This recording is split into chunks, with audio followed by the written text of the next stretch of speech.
All right. Looks like we streaming. So let's get in here.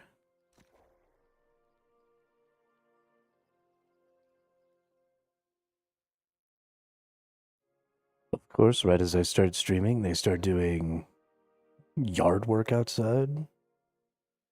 Got like a leaf blower or something going on. Super dope.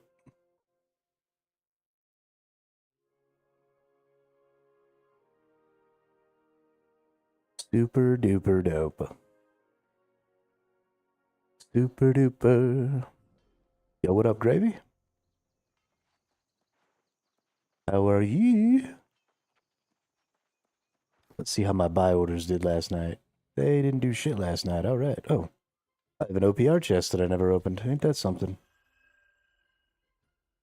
Relentless freedom, refreshing and shirking fortification.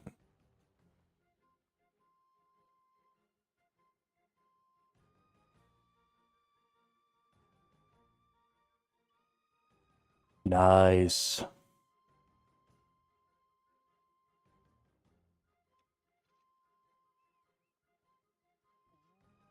Wow.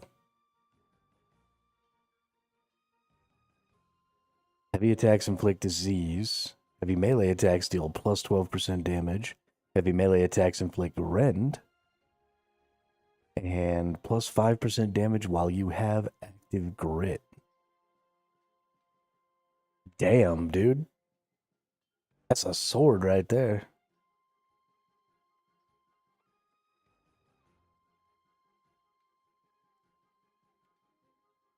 If that was like a regular or like a great sword, that'd be the nuts.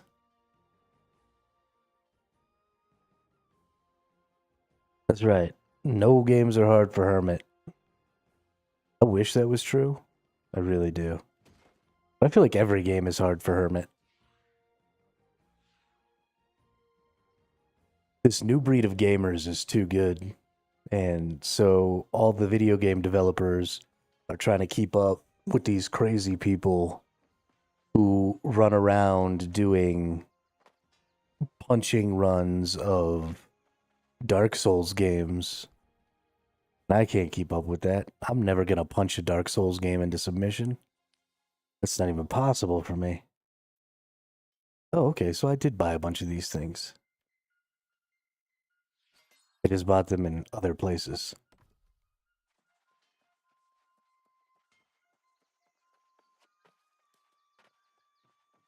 Looks like I did get a full 1,000 of the, okay, well, let's take all this stuff out.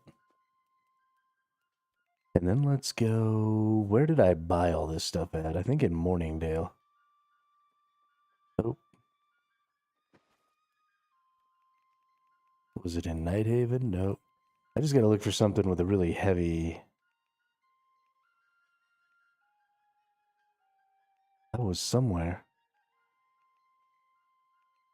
Was it Brightwood? It was Brightwood. All right. Take that out. We'll go down here to Everfall. Okay, can't put that in Everfall. Can't put it there. Probably can't put it here either. Ooh, I could. Nice. We go to Brimstone. Can we put that there? Yeah, we can. We go down to Morningdale. Can we put that there? All right, perfect. All right, all right, all right.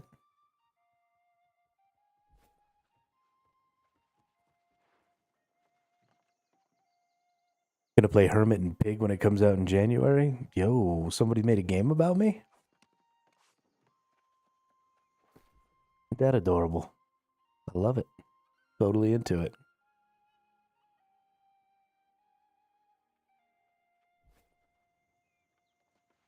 Okay. Okay, so there's a new strategy out for the catacombs where apparently if you kill 3 bosses and then you find a secret room, there's a chest with gear and 500 gold in it. So there's quite a bit of opportunity to make a lot of gold. And honestly, I think if you have all of the stuff you want, um, as far as like the set pieces and stuff like that, it might actually even be better just to not extract and just to push to find as many of the secret rooms as you can because of it. Because we can usually get 3 bosses done and still have, 10 or 15 minutes left, depending on how we run through it. So we could have a lot of time to go through and find more secrets.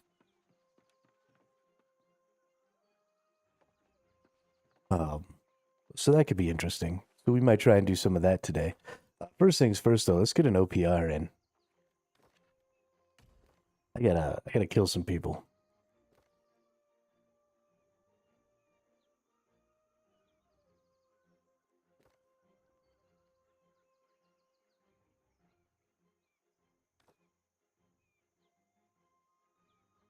I need to murder. I'm very happy about this catacombs thing. I imagine at some point the amount of gold you get out of those chests will get nerfed because 500 is a lot. And I think you're looking at probably being able to get 3 or 4 chests a run if you've got a decent group. So that's a couple of K. I guess 2K every half hour isn't terribly much, but it's definitely a lot more than other activities that they've got us running, like OPR and stuff is only giving you 360 gold if you win. So just getting 1 chest gives you more than an OPR run. So I'll probably try and get with my older brother and Zaya again.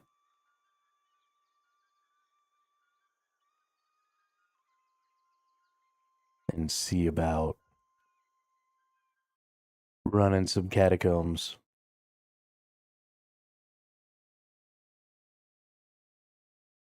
Even if you do 3 and then extract on 3, then you still get 5 of the other coins, the mythicals.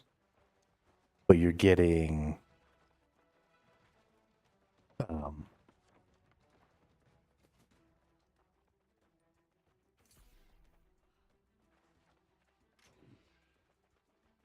you're getting all that gold to go with it. That's pretty good. I like that a lot.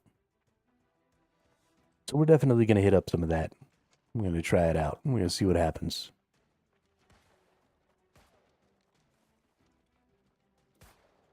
Hit my ready button here.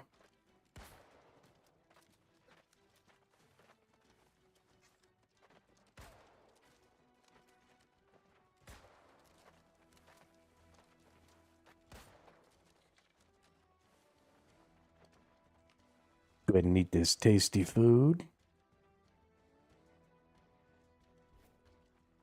Tasty, tasty.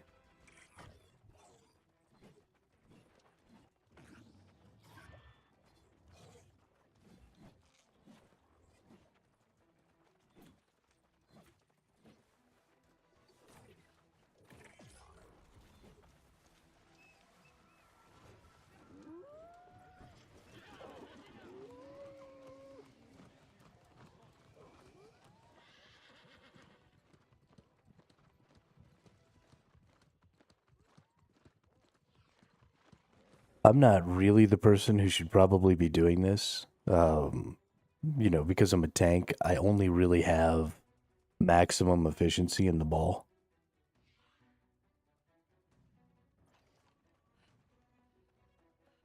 But if I don't come do this, nobody will. Sometimes. So I feel like it's just necessary to spend the time.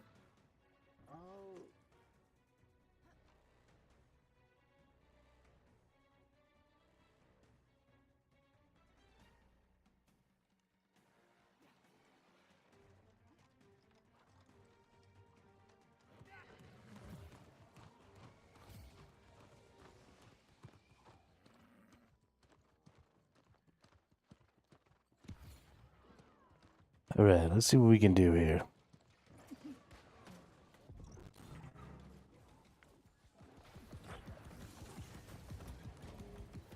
Oh, we can lag so much that I can't even see anything.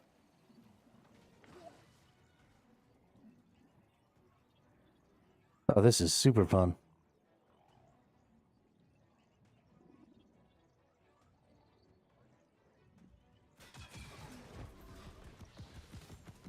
Not sure how I'm still alive, but okay.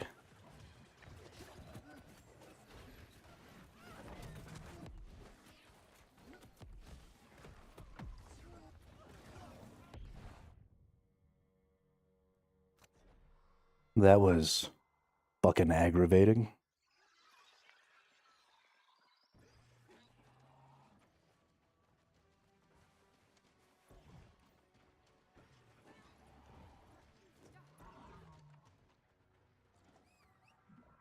This game has taken some really big swings with its content and trying to make the game as beautiful as possible, as well as, having lots of good content.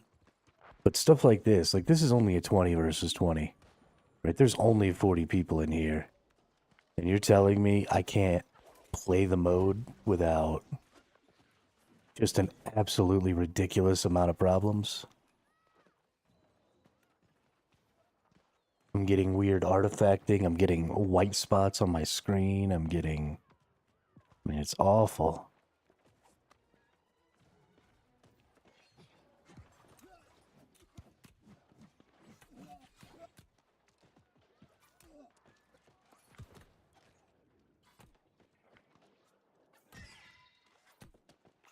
What the hell just happened to me? I hopped. Am I in medium? How am I in medium?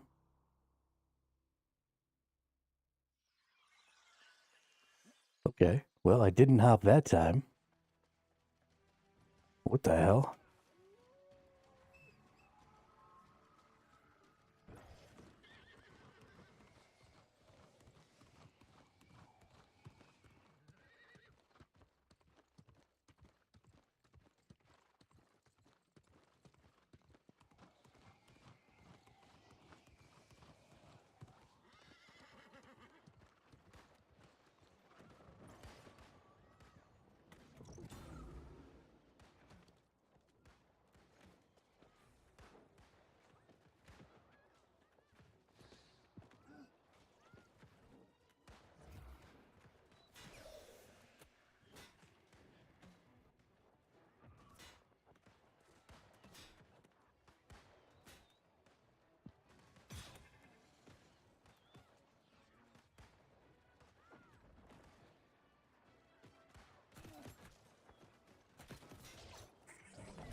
Just run away like a good boy.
My transformation doesn't happen quite fast enough, and so I'm holding the attack button because I'm trying to do a strong attack to get the jump stun off, and I keep starting to hold the attack button too early, and then I'm just standing there like a clown.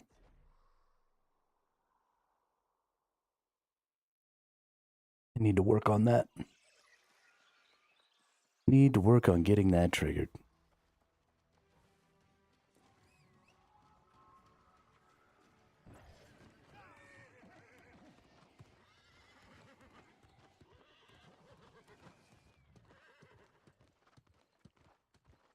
A couple of them get behind us and are trying to take mid.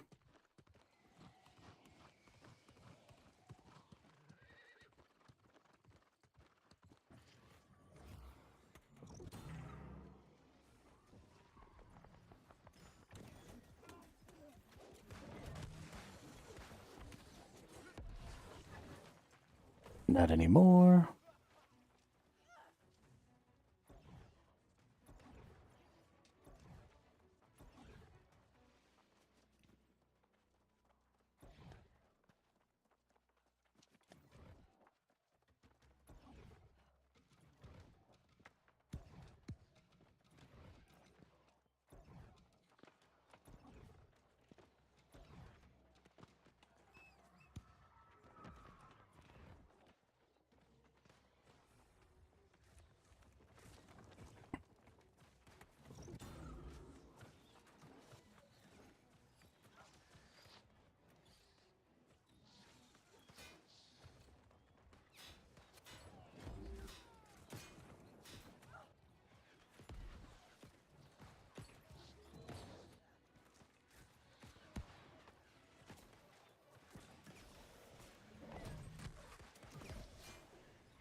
Okay, ouchie.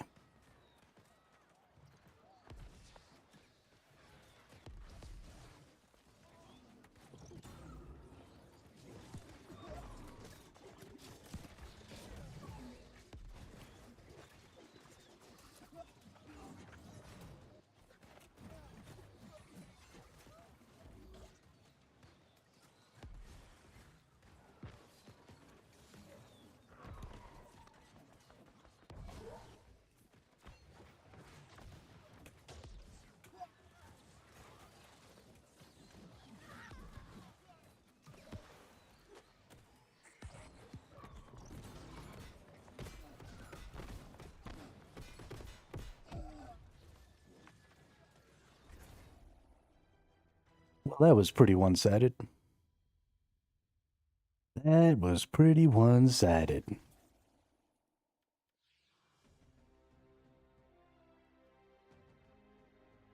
I didn't even do that good. 0 kills, only 16 assists. Gross. Gross.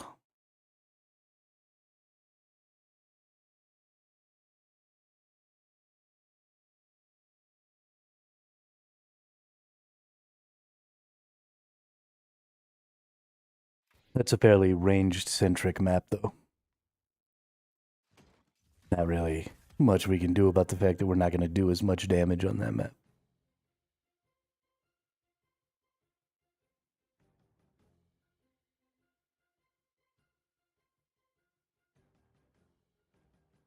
Floating strikes, keen and shirking nature. Ooh. Health, wellness, slash conditioning, and enchanted ward. That's honestly a really good helmet. Not specifically for my build, but as a like traditional tank piece, this is phenomenal.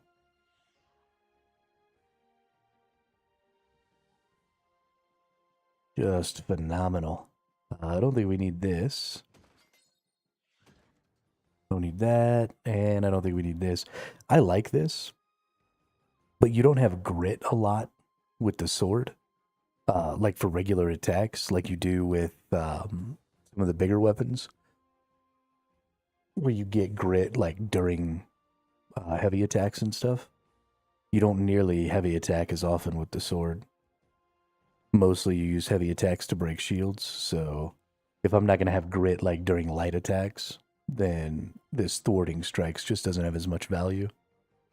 But if it was something else, thwarting strikes and shirking nature.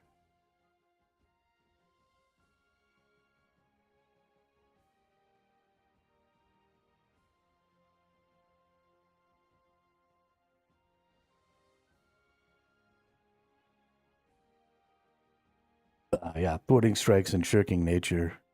If those are different, that could be good because of having double keen.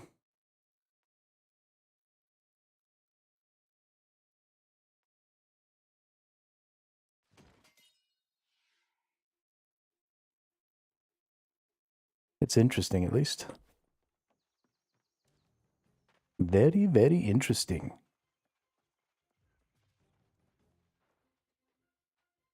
Let's check the map. Something we want to see is if we have weavers. We do not. It's locked for 20 more minutes. We do definitely want to get that. I don't quite have all the materials I need, I don't think, to make all of my prismatics and stuff today, so I'll probably have to get some materials, but let's take a look here. We have in Alzar's, we have everything I need mostly for all of these. If we go look in Brightwood, we've got... Okay, we've got enough dark leather. We can probably make... Oh, we have dark leather made. Okay, so this goes up to Alzar's. Okay. But if we go down here, we've got lots of this stuff. Brightwood, we've got lots of rawhide. think it even goes all the way up to Bastion. Yeah, we've got a ton of rawhide. So we're going to be making plenty there, so we'll be able to make all of our stuff here, no problem. Wrong button. Eden Grove. Looks like we have enough ironwood to make our glittering ebony, but we don't have enough of this wood. We're going to need a little more of everything here, I think, because we need to make some more of that. Then we go to Everfall. We don't have enough orichalcum. We don't have enough star metal. So we need star metal ore. We have enough orichalcum ore, but we definitely need some star metal ore. I don't think I have any of that laying around. So we might need to go find some star metal. So we need star metal ore, we need weirdwood and ironwood, and then I think we're all good here. Yeah, we've got sateen, we got a ton of silk, a ton of wire fiber. We don't have very much of this, but I think we have enough to make that anyway. Right? Yeah, we've got enough weave to make our stuff anyway, so... Yeah, it looks like star metal, weirdwood, and...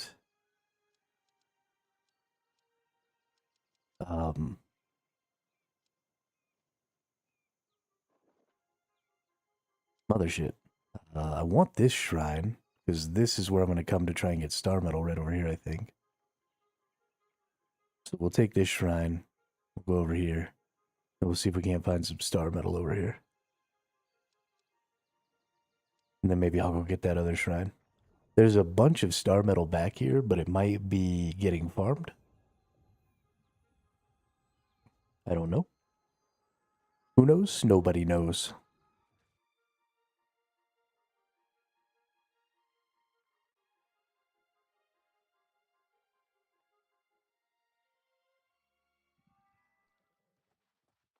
I didn't know this teleport was here, but I'm going to use it. It takes you all the way up to the top. You used to have to, like, climb your way up here. There's a chest over here. Somewhere. There's a big chest. At least I thought there was. I could have sworn there was a big chest up here last time I came. But there's a boss up here and stuff that you used to come up to fight. Is this the right way? Yeah, this is the right way. Oh, shit. I didn't realize I was flagged for PvP. Well, I guess if there's somebody out here, we can fight them for this spot.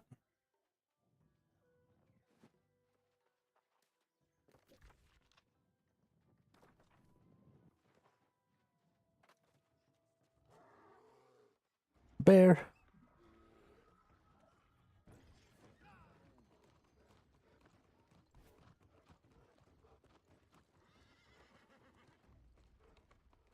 More bears.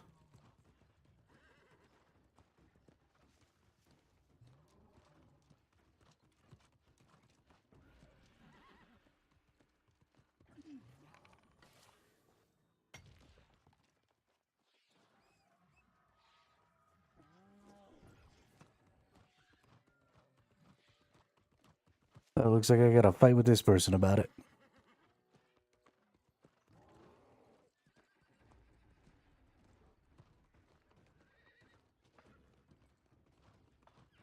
Oop.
Yo, what's up, Chris? How goes the character? Oh, you deleted your character, didn't you?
That was interesting.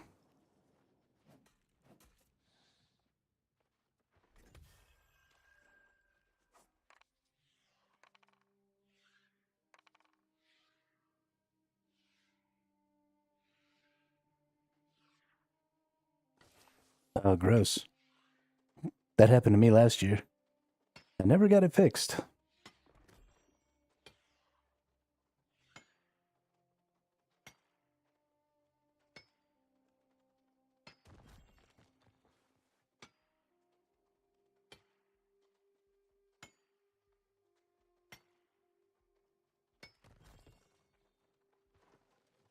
Look at all this star metal. It's beautiful.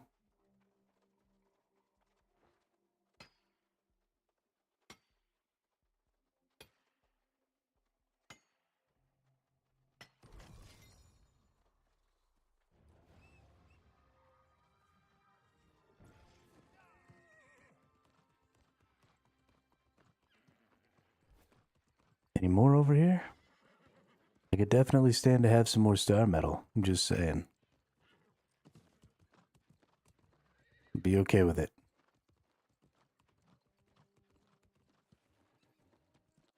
Por favor? Oh, hey, look at that. It's an ironwood. Ooh, and a pink prisma bloom.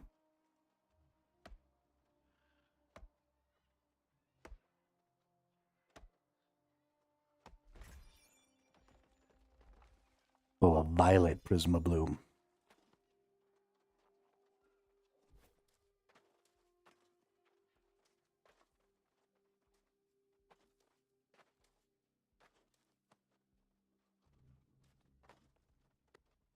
Surely there's going to be more star metal all the way up at the top of this, right?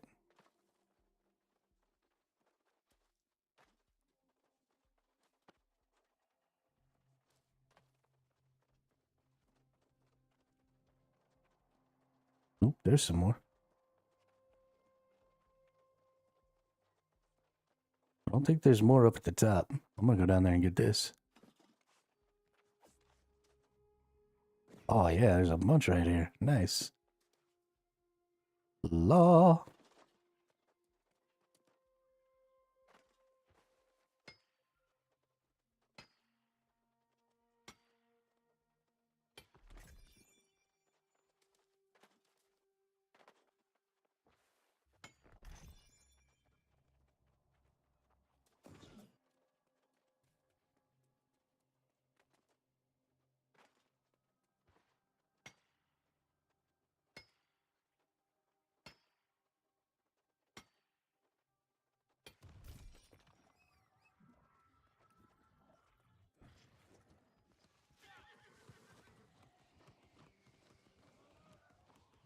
Now, where the hell am I?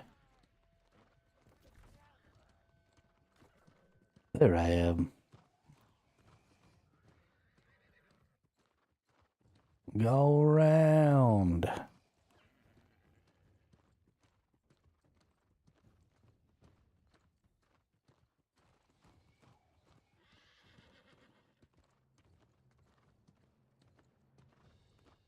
I'd do anything for you, dear. Anything.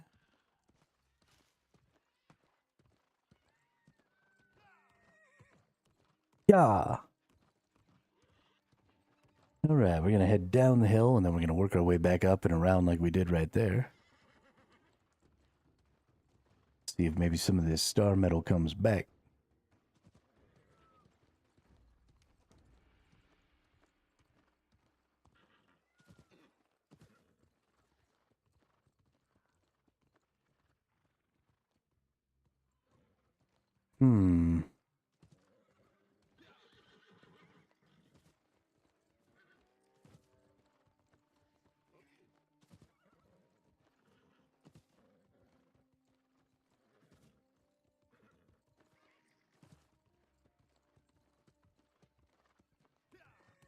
Well...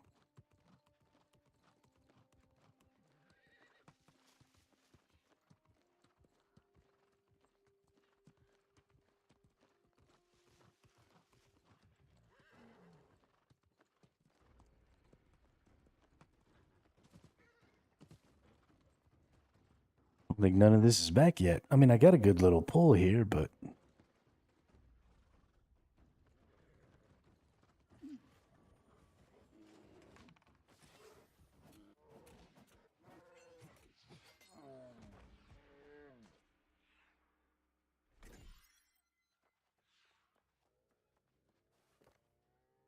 Oh, did I get something on the PvP track? I did.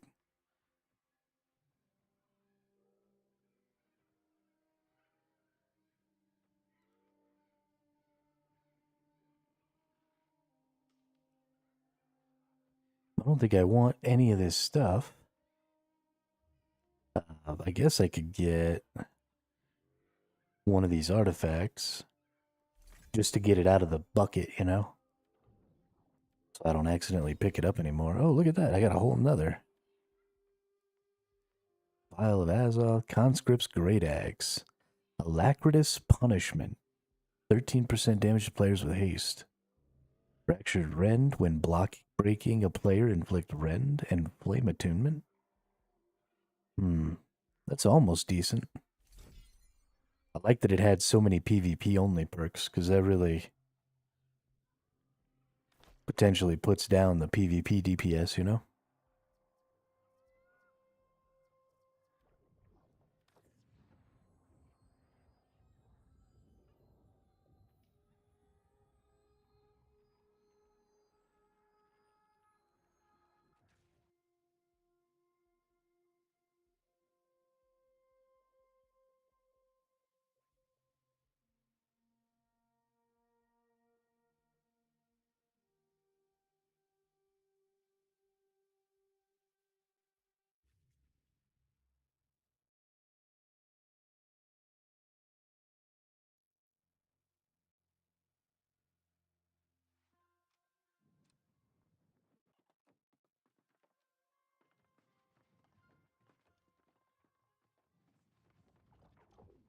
Alright, let's put some of this stuff away.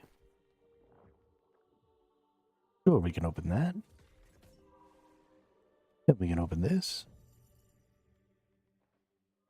And we can get rid of all these things.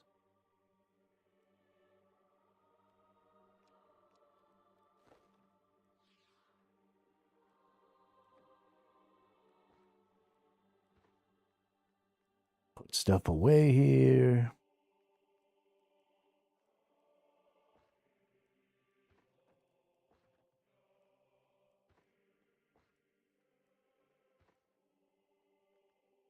Alright, then we can go Everfall, drop off. Eden Grove, drop off.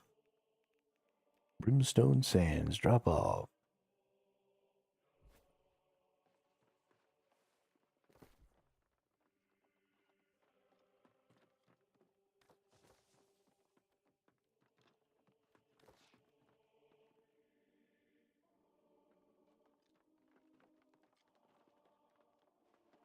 And Moss OPR.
Right, time to go. I'm not really happy with how long the OPR queue times seem to be now.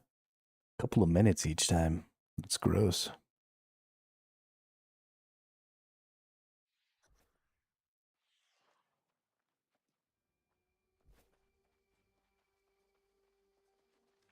Freaking gross.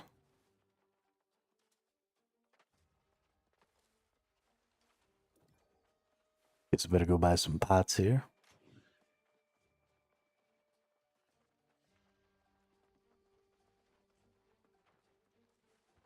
This person's name is Lint Liquor.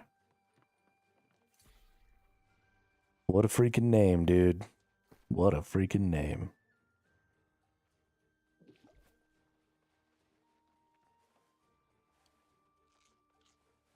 Lint Liquor.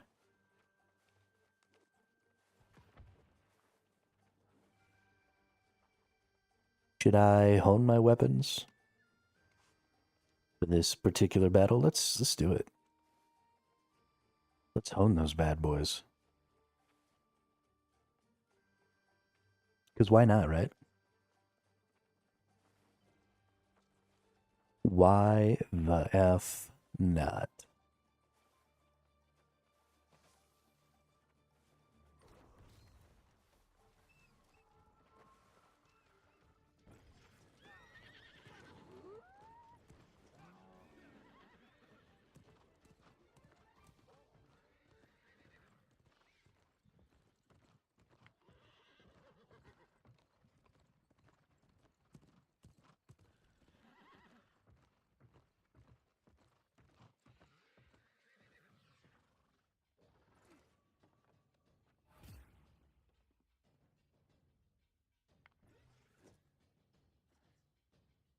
Well, bummer.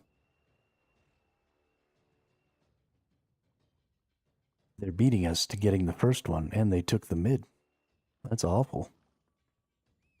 Oh, maybe we have more now. Maybe we'll get there first. Yeah, we're gonna get there first. Who that is? Alright, y'all ready? Because we're gonna go get them.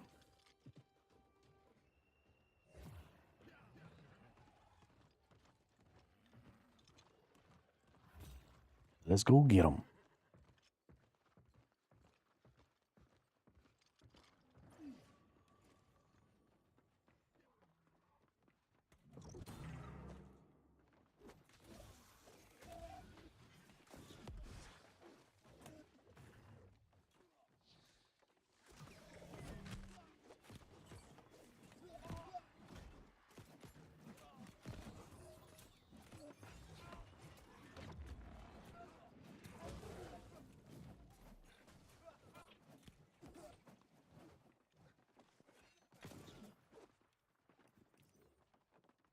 Nice work, gentlemen.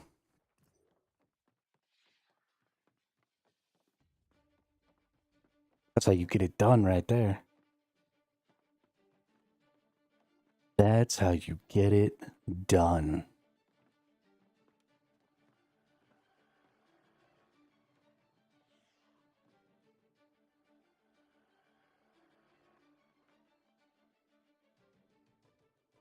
Nice, and we're pushing and taking mid. Okay. Okay, team, I see you.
Got him, coach.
Get back into the heels. Get back into the heels.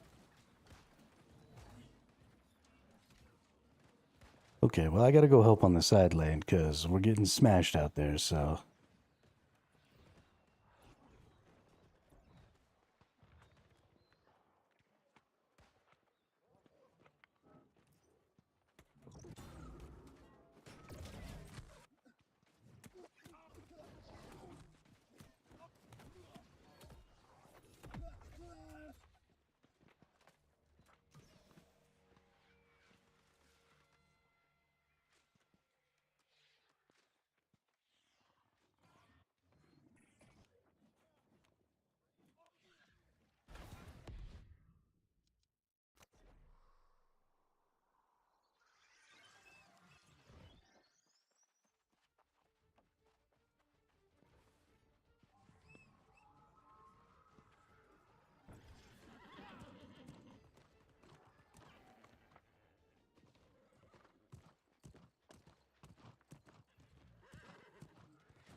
Nothing sucks more than being outnumbered everywhere you go and still losing.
Squirrely little shit.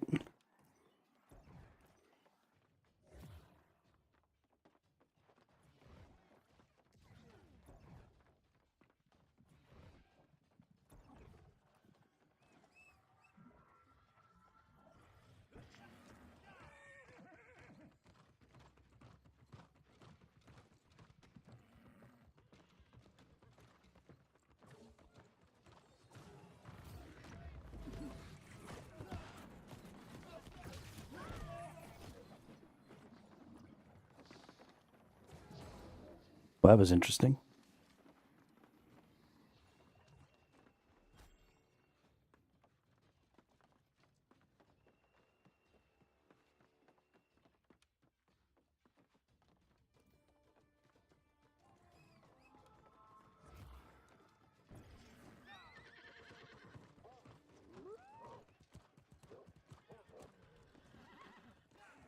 Let's see if we can stop them from taking mid. Oh, they already got stopped from taking mid. Isn't that nice?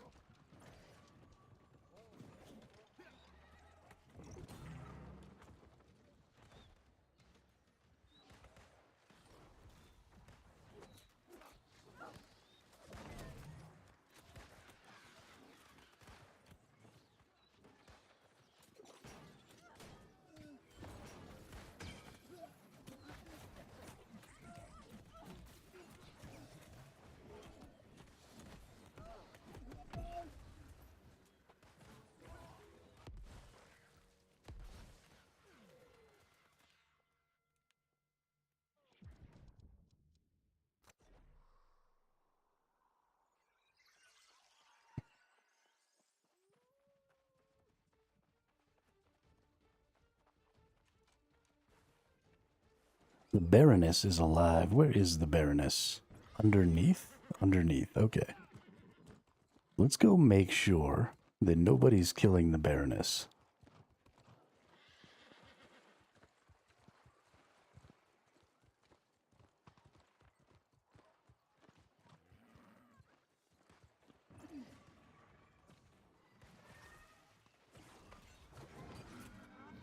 Damn.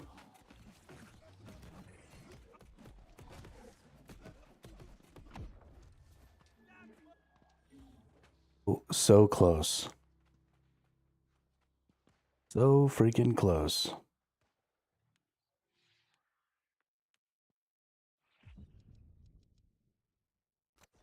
They just locked up our whole shit. That's booty cheeks right there. Booty cheeks. I should have switched to my sword and tried to dash in and get the kill. I might have been able to get it. Would have been an epic steal.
Jeez. Oh, that guy's squirrely.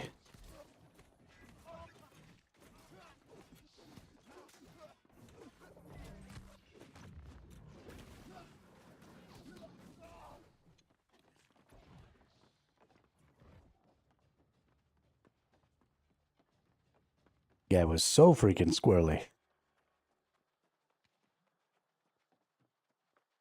I hate it.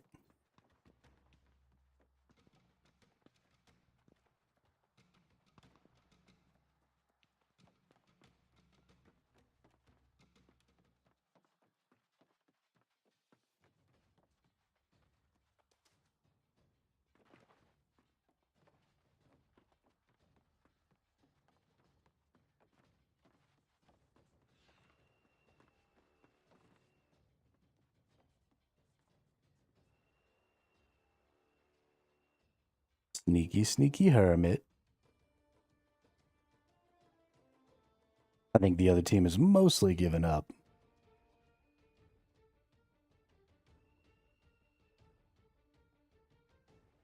That was a pretty good win. I feel good about that one. I feel like I had a pretty big impact.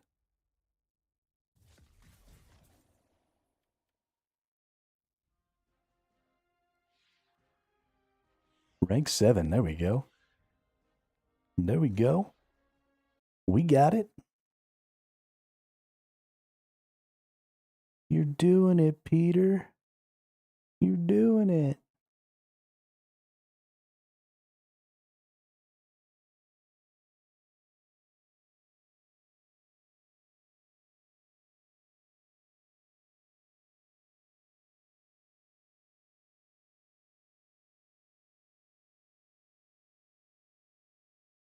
I want to be a billionaire so freaking bad.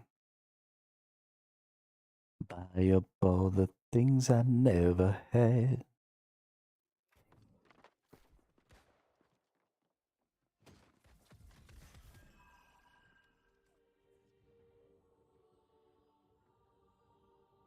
Let's see. I don't think I want any of that stuff. So let's go ahead and delete that. Let's go ahead and delete all that. Let's go see about my PvP track. Hell yeah. I like the way this longsword looks. Adrenaline burst. When your health... Ooh, I got an infix. Nice. When your health drops below 50%, your critical chance is increased by 18%. Potent vivacity. Increase the potency of all energized status effects. That's, everything else about this item sucks, but it had an infix. Offense, defense, plague strikes, alacritous punishment, and lifestealer's draught, arcane conditioning, quick revive, defense and skill slot. If that had a gem slot, I'd be pretty happy about that because having the quick revive and the lifestealer's draught on one item would be really cool. But skill slots just aren't that useful on armor pieces. So I'll probably be skipping all those. Unfortunately.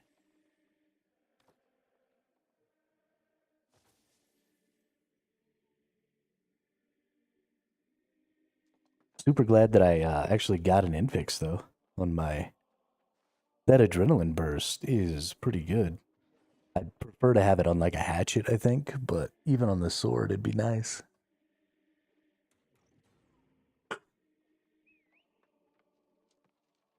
I wonder what other kinds of infixes there are.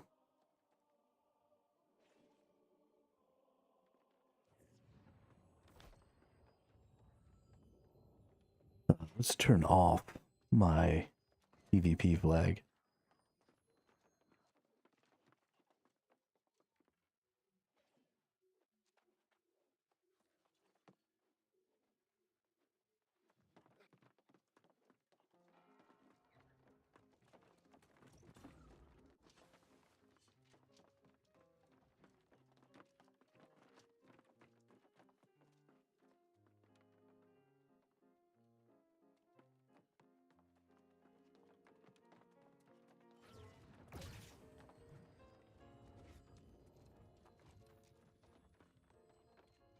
So what's the next thing to do here?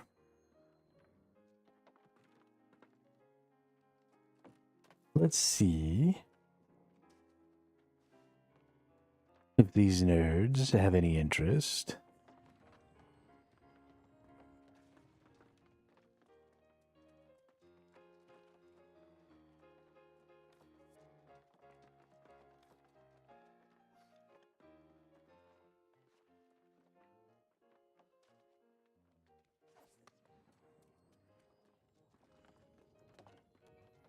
Let's see if these nerds have any interest in doing some catacombs. So what we're going to do is we're going to try the new strategy. Let's see. Canix.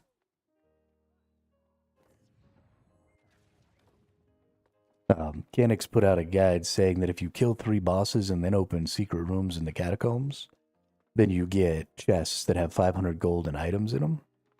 That's also the requirement in order to get the tarot card down there. So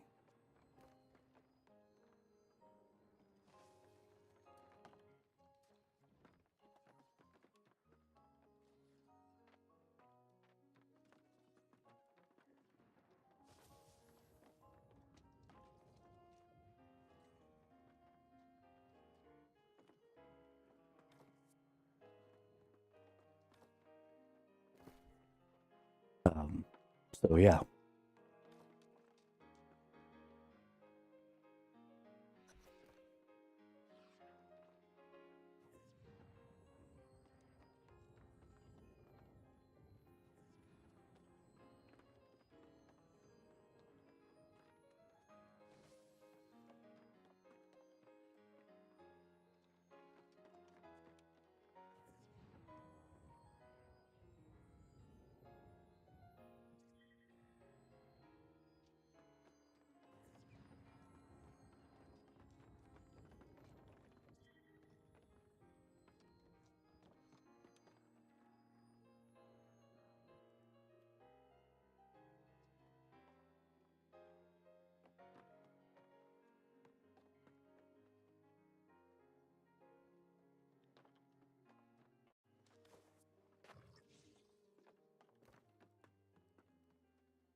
All right, yeah, so we're just waiting for one of our players to do up a matrix here, and then we'll go run amok in the catacombs.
Oh, I suck. I didn't bring any potions. I'm a piece of crap.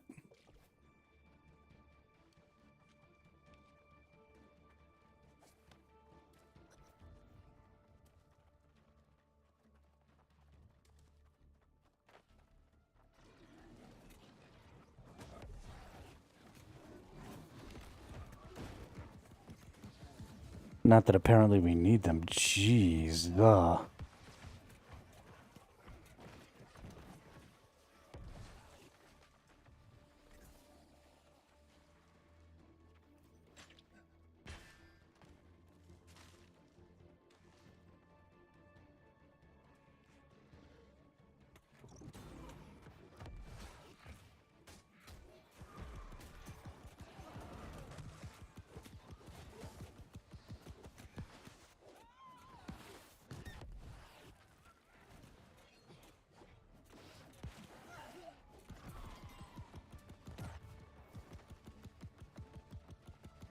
I don't think these two jackwagons do enough damage.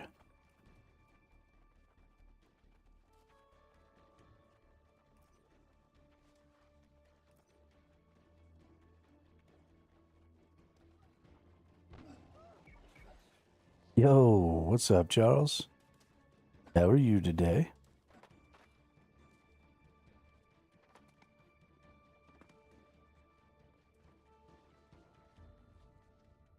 I see you're still getting that leveling grind going.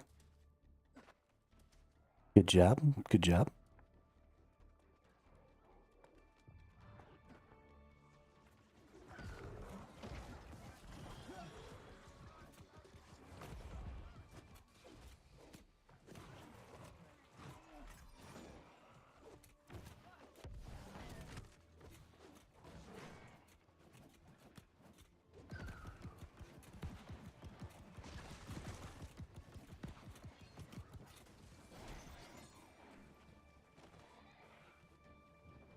I'm very proud of you, Charles.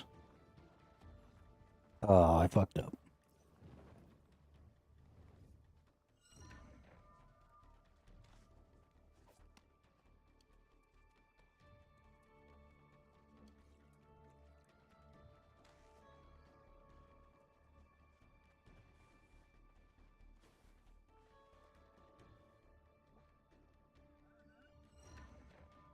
Get steal less, constantly heal allies? Yes, please.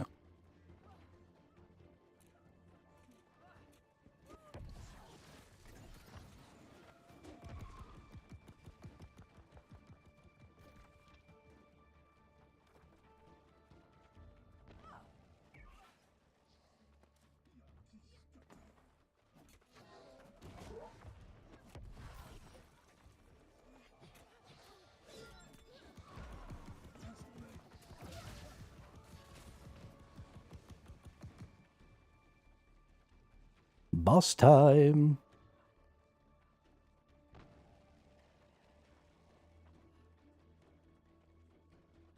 Boss, bossy, boss, bossy, boss, bossy, bossy, bossy, boss.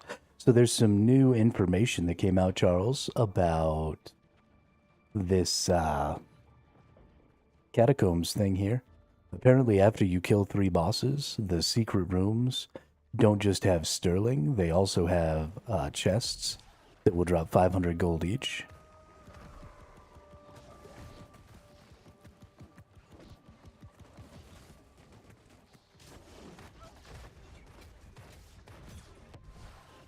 Which is dope.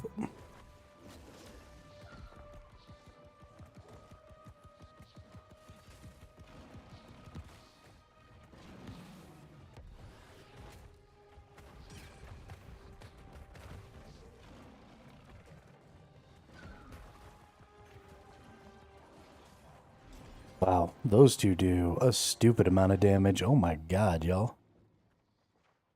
What did you eat? Some fucking super Wheaties. Looking forward to being able to do OPR catacombs and dungeons. Yeah, I think those are probably my 3 favorite content as well. Maybe not dungeons. I prefer the raids, I think. They're super fun. Even if they're super hard. But I love catacombs and I love OPR. God, OPR is fun.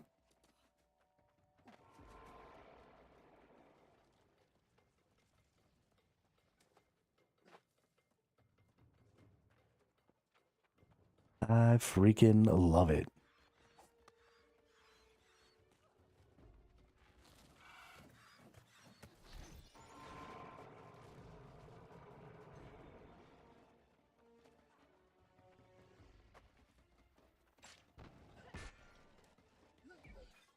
Okay, game. Real freaking cute.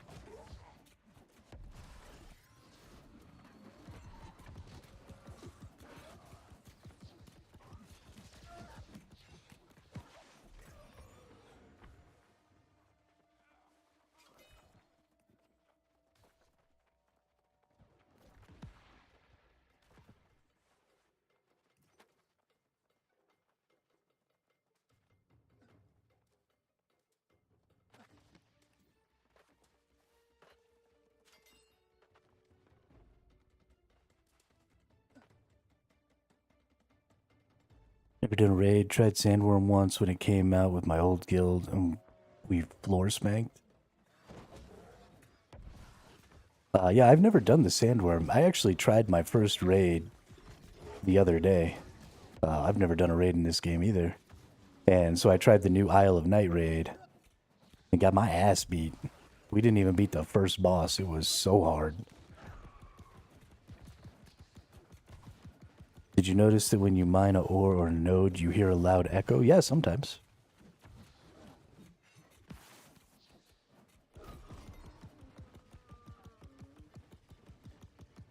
It's always been like that.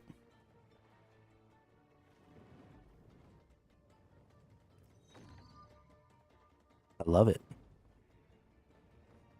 The sound design in this game is just so good. So good.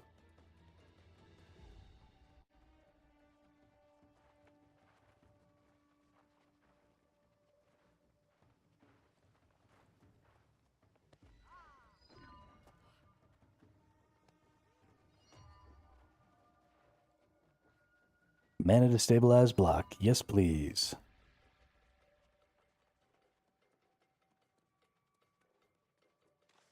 That was honestly one of the first things that really drew me to this game.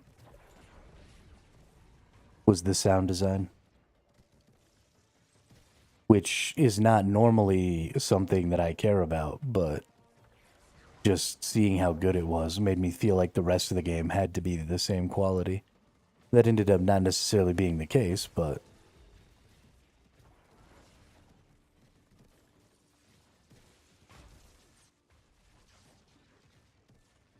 Let me open you.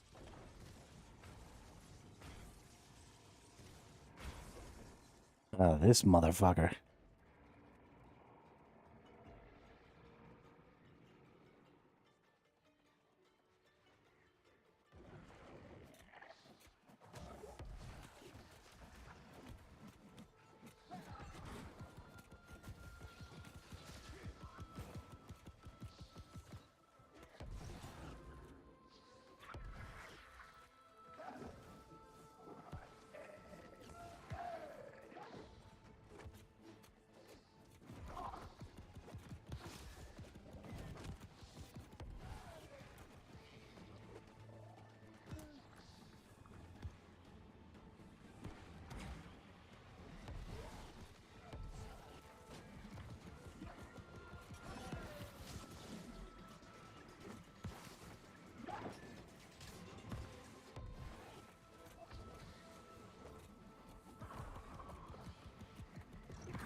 Okay, this twit.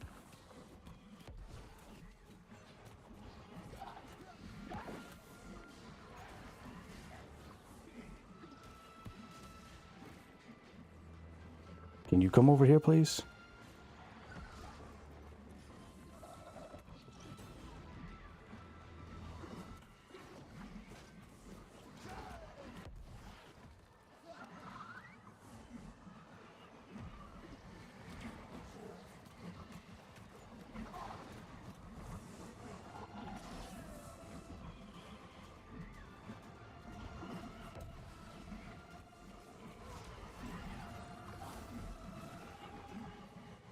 So annoying. Might have a good raise coming soon at work. Might be over 25 an hour. Hey, congratulations, Charles. Good deal.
Six months might be able to hit 28 plus. Dang. Good deal, dude. $28 an hour ain't nothing to sneeze at.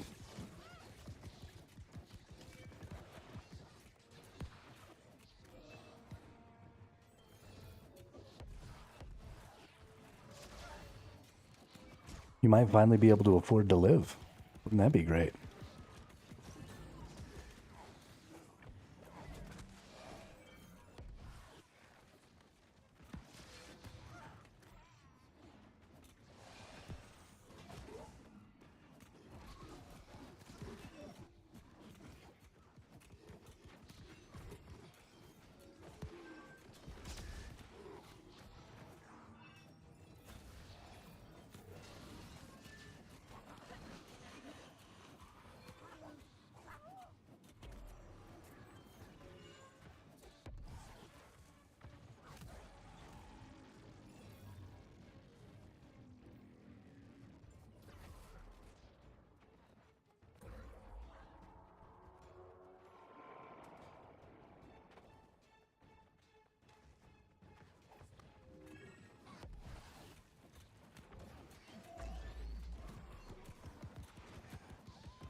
Well, that's backwards.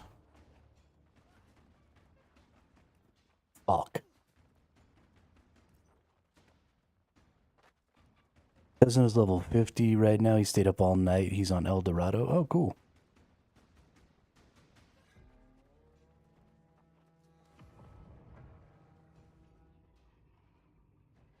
Good for him. Gotta go get those sweet, sweet levels.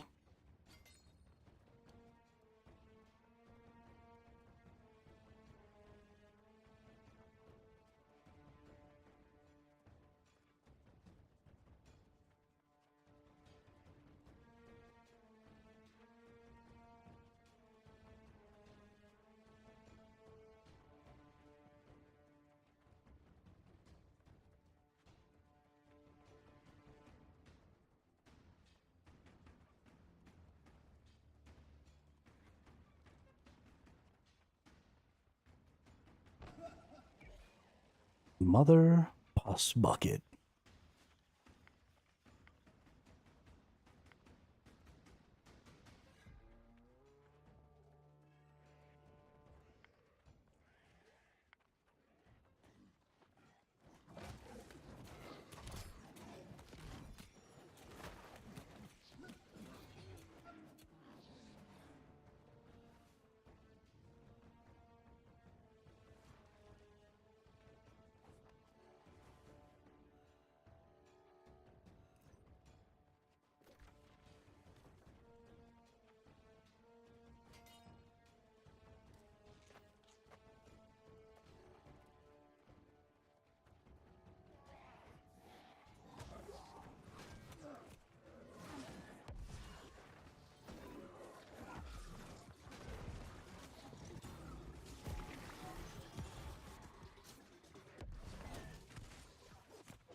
Now we get to be way stronger.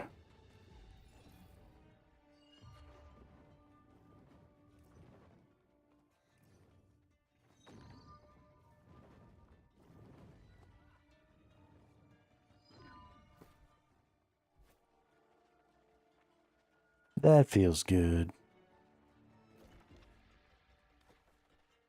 Man, not being able to find this freaking third boss is rough.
Yeah, we really strong now.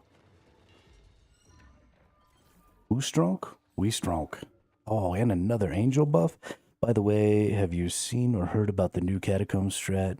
You skip all bosses till you've cleared everything else. Yeah, so that's the old catacomb strat.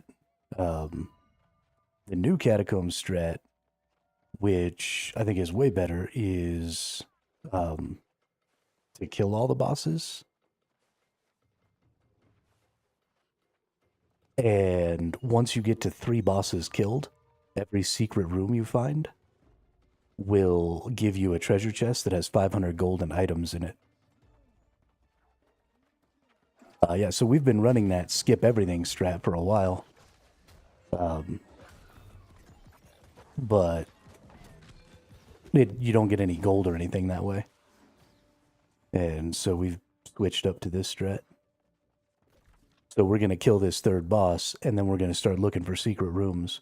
And any secret room we get from that point will be 500 gold in the pocket.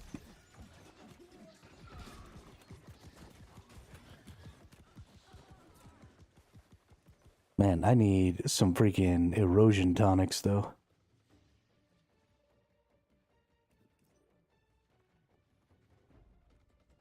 Yeah, so if you kill a boss, the difficulty does increase.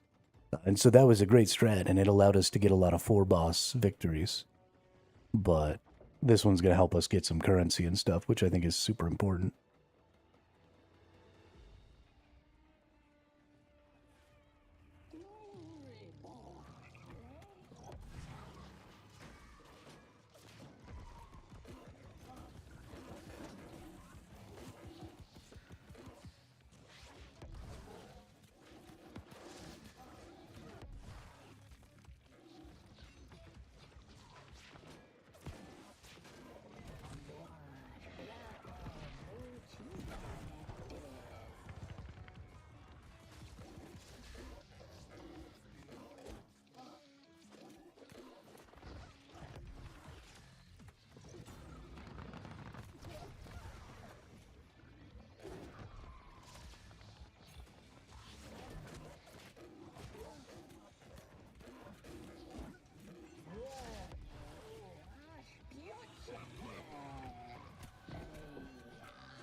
Walk on the lizards. Walk on the lizards.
Nice.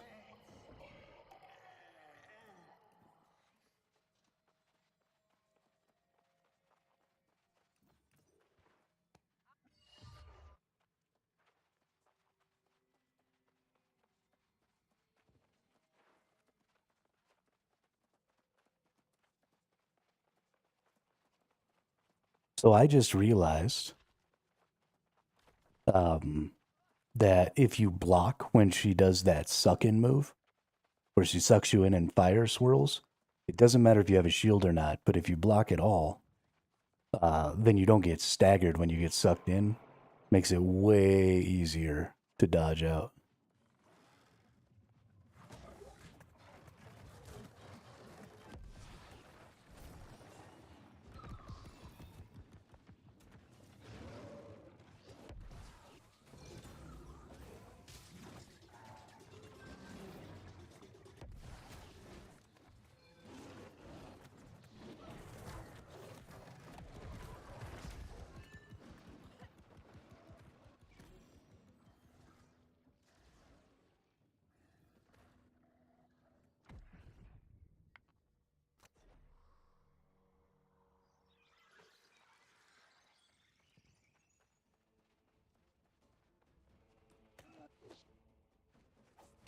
Are you fucking kidding me with this?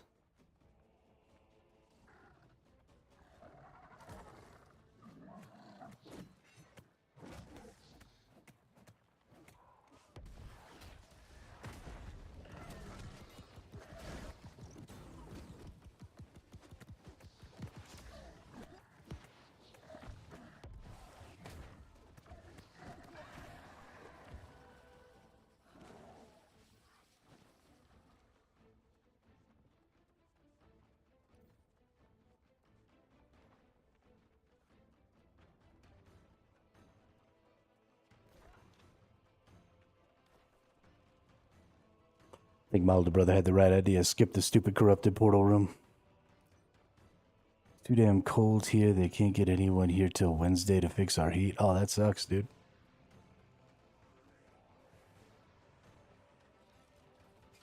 Get some blankets. It's blanket time.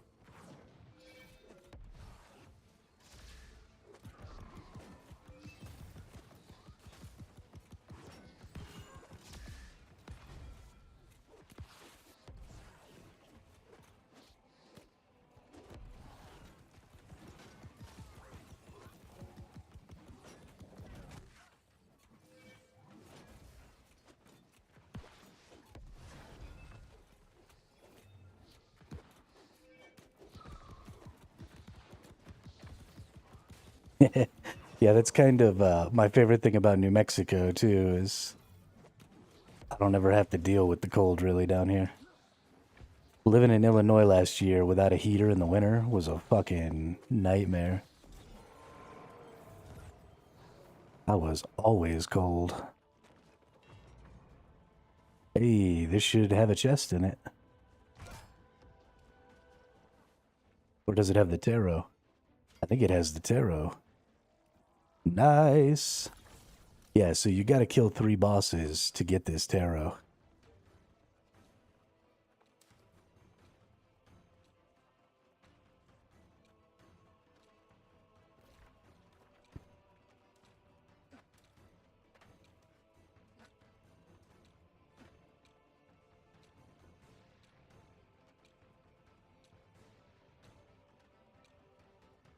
Can't believe we're already out of time. That shocks me.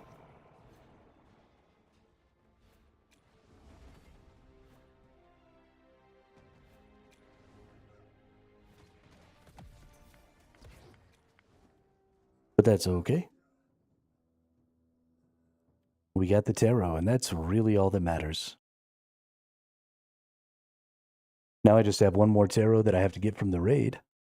And then I'll have all the tarots finally.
All right.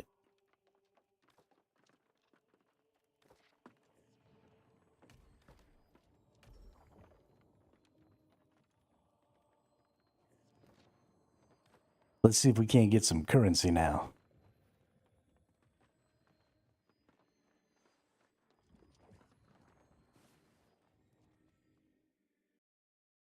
Let's see if we can't get some currency now.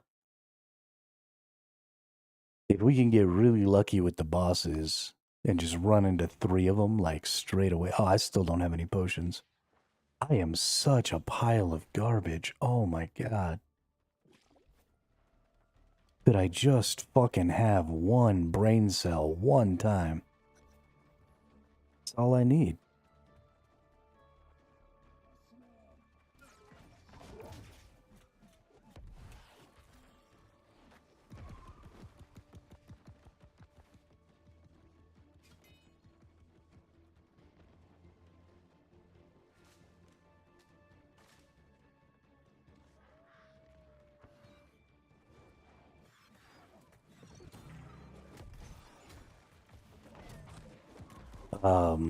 Because if they're doing stuff in the open world, they're probably like have some sort of goal in mind, and getting killed just sets you back.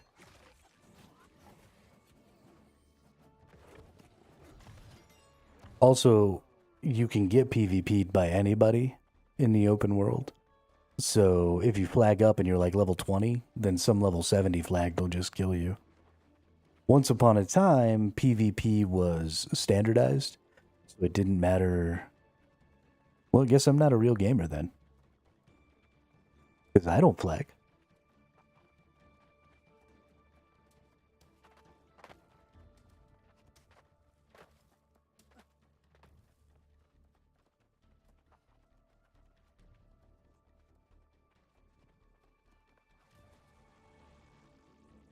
There is 0 chance,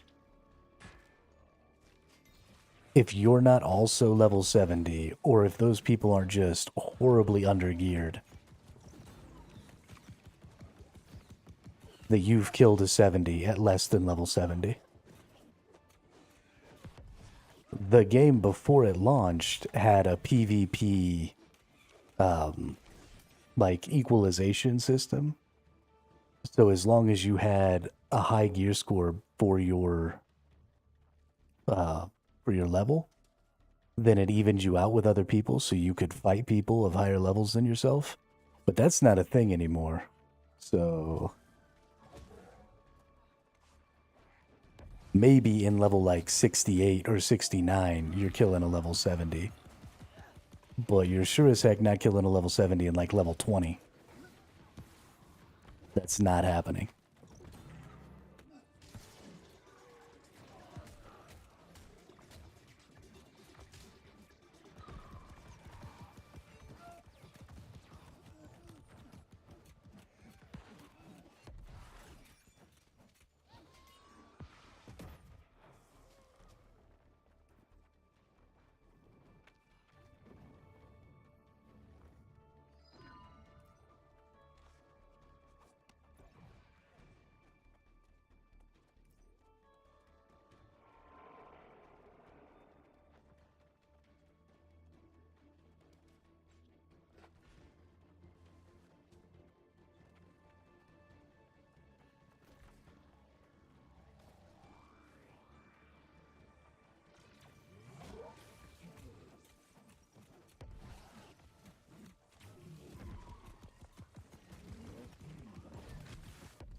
nice.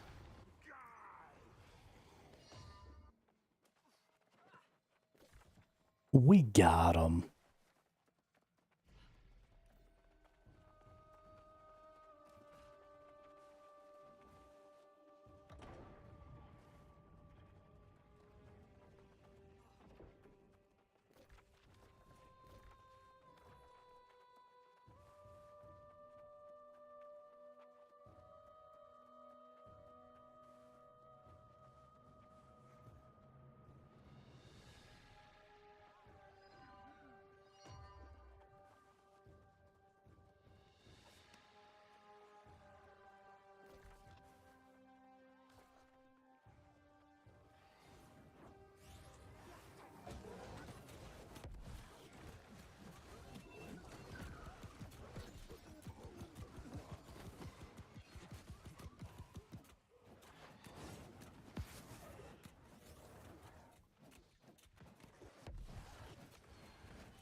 More power.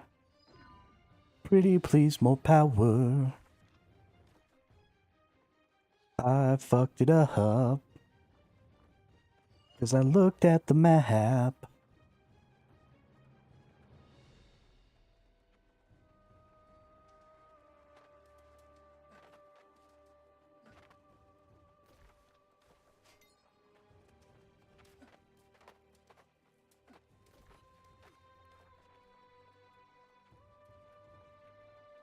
Oh, this looks like a gross ass room.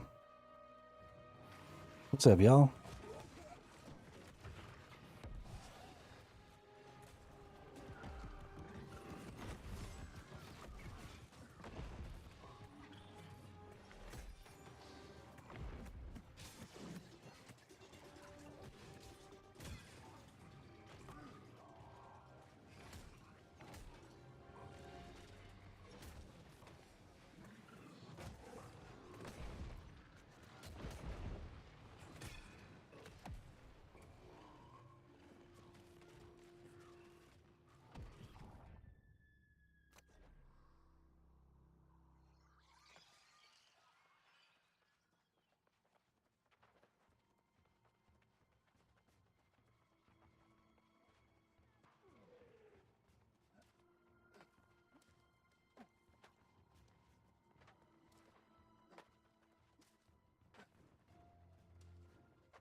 More power.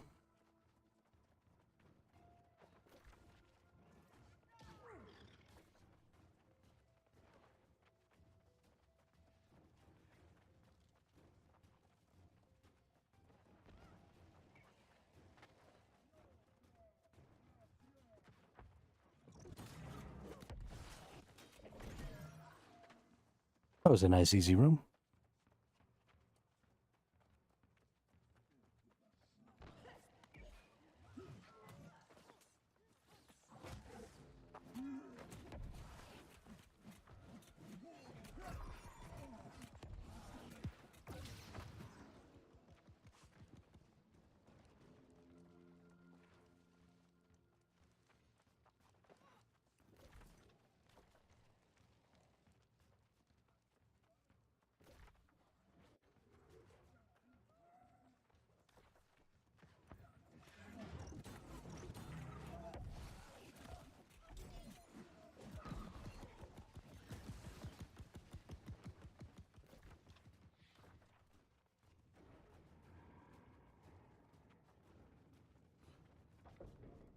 Ooh, it's the monkey. This one's gonna be a little rough because it shoots all the AoE shit.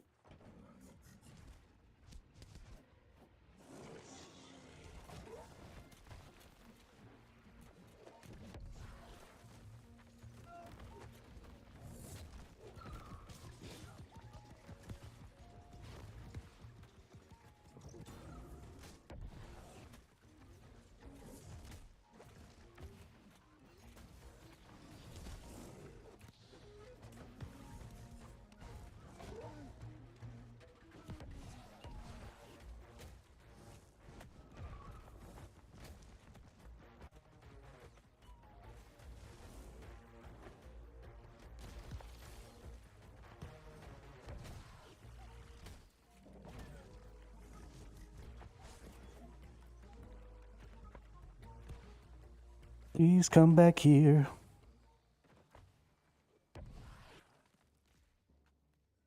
This is what I get for not bringing fucking potions. Like an absolute clown.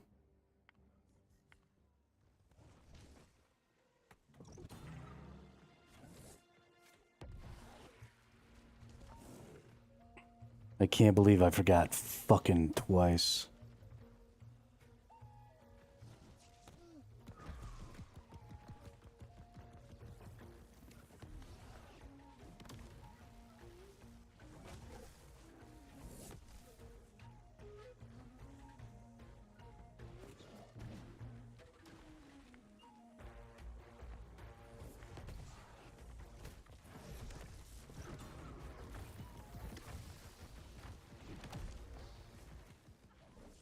I hate this game.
Okay, you stupid monkey.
Can't believe I forgot to bring potions twice. I'm so fucking mad.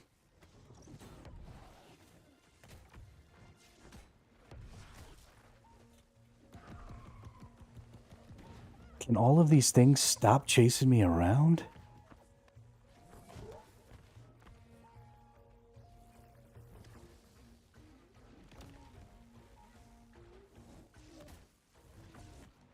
Okay.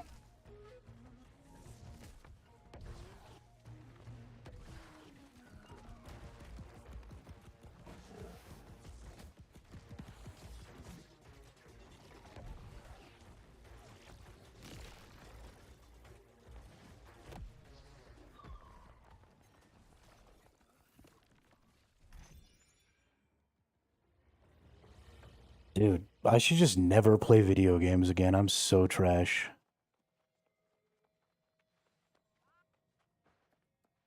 So pathetic.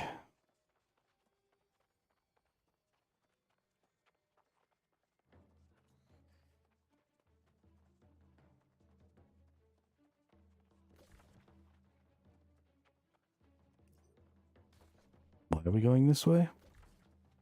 Surely this is backwards. Oh, we have to go backwards. Okay. Well, they're smarter than me. That's fine, I guess.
But Rosa, I didn't make it.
Layout is ass.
Well, this boss is annoying, but it's not impossible.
Can I please get in there? My goodness.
Well, we're gonna have to be way stronger before that's lucrative at all. Unfortunately.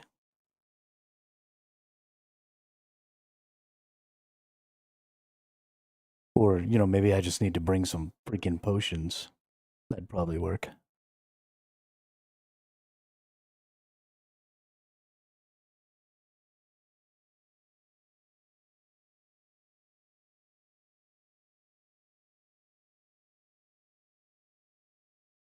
That would probably work.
What do I need? I still kind of need trinkets. Um,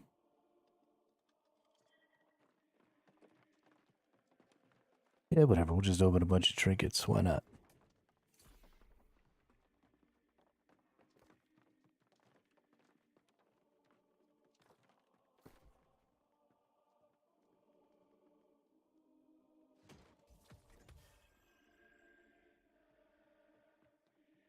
Let's see. Healing heart.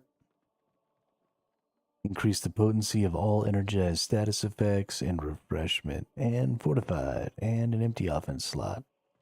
Nope. I do like that healing heart though. 7% every second for 3 seconds. I kind of want that.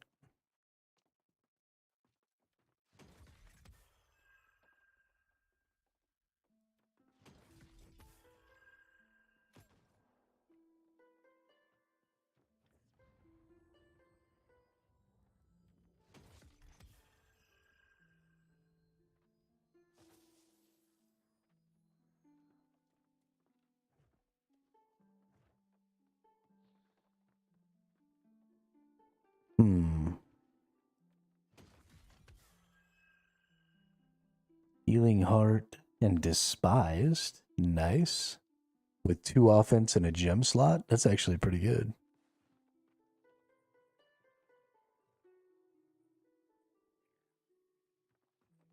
That's actually kind of good.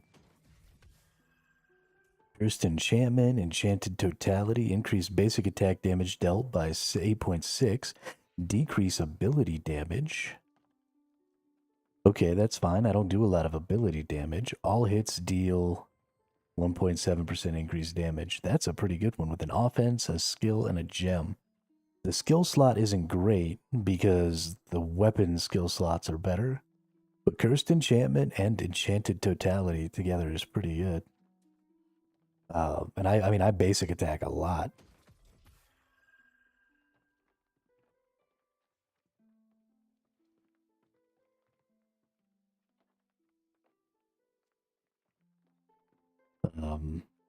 Yeah, I actually think I want this ring.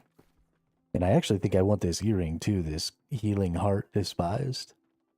Double offense gem slot, that's good. That's really good.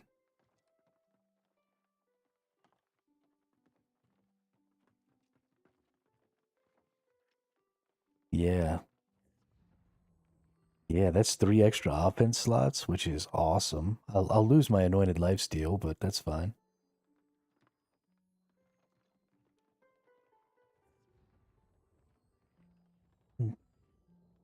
Get rid of this breaker stat.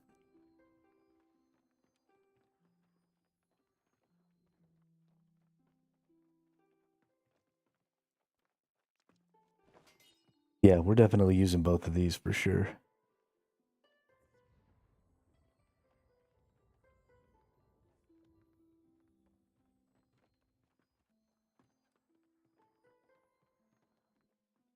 I really like that ring. I like it a lot. Probably means that I need to do something other than my torrent. Or so if we take a look at the hatchet mastery here, raging torrent is a good skill, but I think probably if I like rending throw or something like that, things will be better. Dealing 110% weapon damage and applying a 20% rend. So I don't even necessarily need to get any throwing. Critical hits with light, generate 10 stamina, increase critical hit chance of all melee attacks, increase critical hit chance of all ranged attacks. Okay, so we're going to redo. I definitely like these two, and I definitely want rending throw.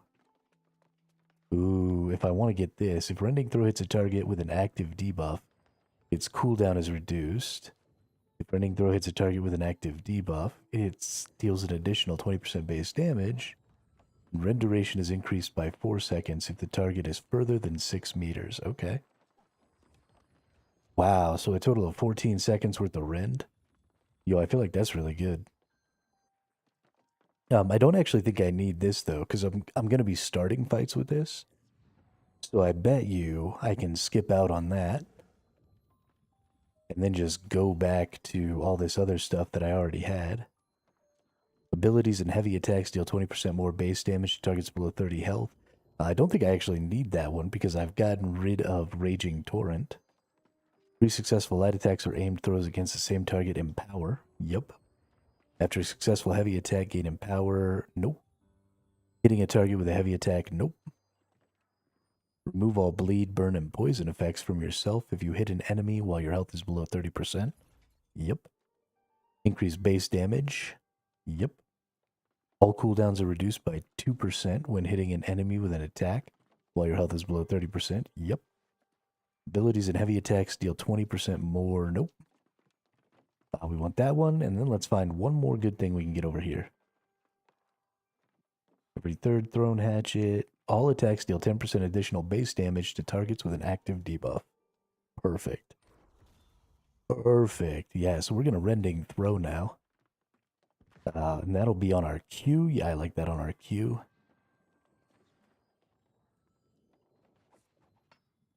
Pretty easy to get off. And then we just go right into being a monster.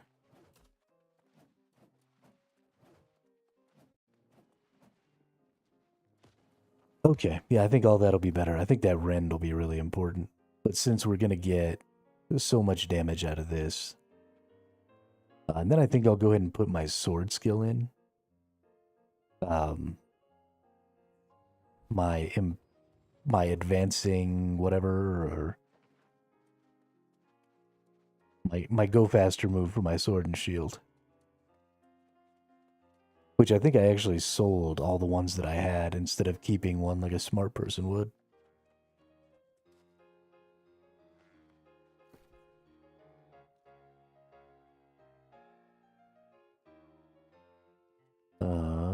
Unstoppable. It's accelerated devotion or something like that.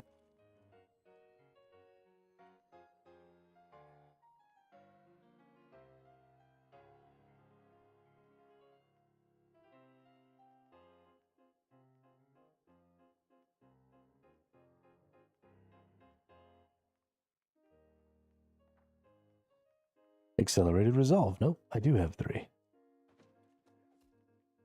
All right, so let's go in here. Let's attach charms to my skill slot. Attach.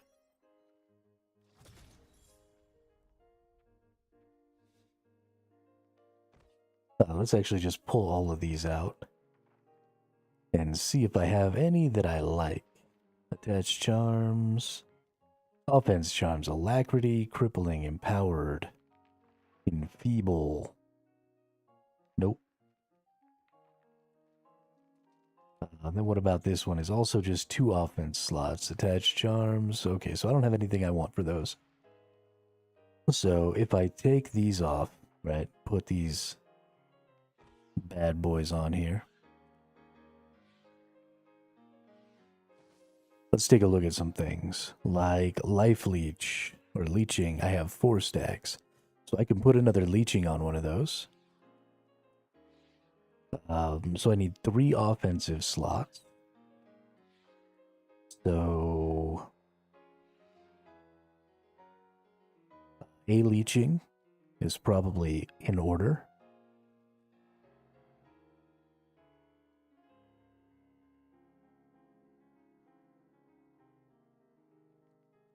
And what else? Keen can go on both of them. So I could do a leeching and 2 keens. Because keen stacks 5 times. Get some more crit chance in there, or... Because the hatchet does good crit, right? Yeah, 1.4%. 1.3 critical damage multiplier on the sword. So probably hitting some double keen action is not the worst idea. So a life steal or a leeching and double keen. Nadine Keen. Keen charm. What do we got? 4K. Let's see. Leeching. Okay, well that's fine. I have the ability to buy these, so I'm just going to. Let's look at...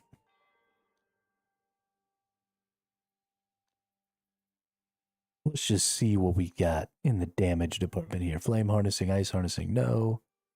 We could do some slash harnessing. 3%. That's 6% more damage. That might be a better option than the keens, honestly. Because I'm not stacked super hard into crit. So maybe slash harnessing. We also have some enchanted here. Light and heavy attack damage. 1.8 to 2.3. So slashing is definitely better than enchanted. Skilled enchantment, vicious, keen, vorpal. I do have keen on my berserk. So potentially vicious. But that's only 3% critical damage. I feel like slash harnessing is just the better.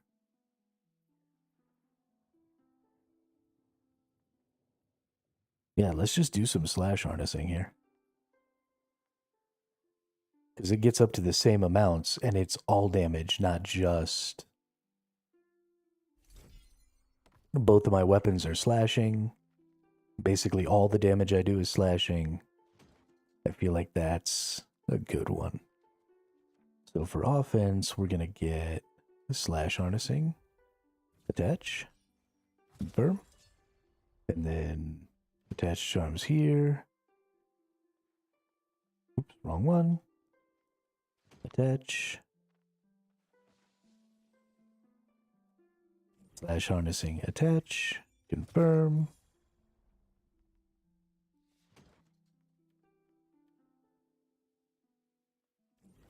Leeching, attach.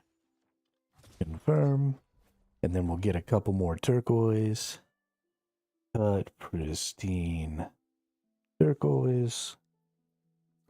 Bam, bam, bam. And then we put those in there.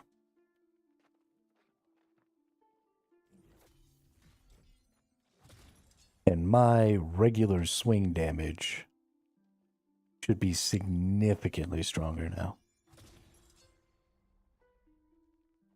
I should hit way harder.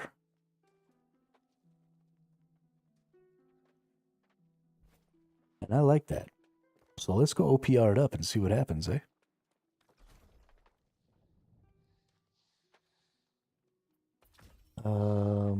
Let's see. Finish that one. Finish that one. Finish those. Finish those. Finish that one. Finish that one. Finish that one.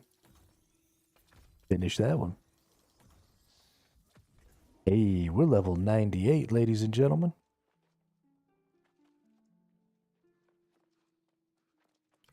Two more levels and we're all the way done here. I dig that. I dig that a lot. All right, let's go OPR some people. Let's go OPR them right in their faces. I feel like my damage output just went up huge. Just from this right here. Plus that infected throw is going to be nice. I'm gonna have to learn to remember to use it. But whacking somebody with that and then just beating on them sounds great.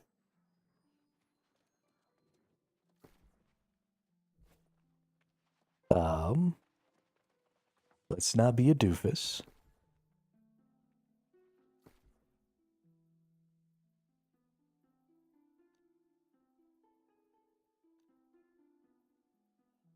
Let's get some infused regeneration potions. I kind of want to start using these, but I bet you they're pretty expensive. Oh, they're not.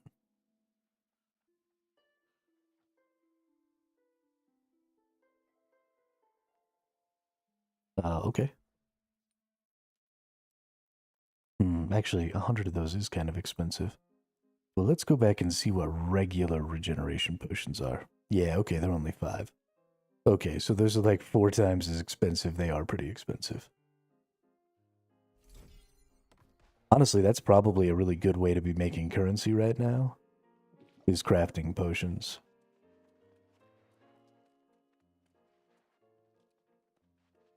Let's look at what high sop is costing right now.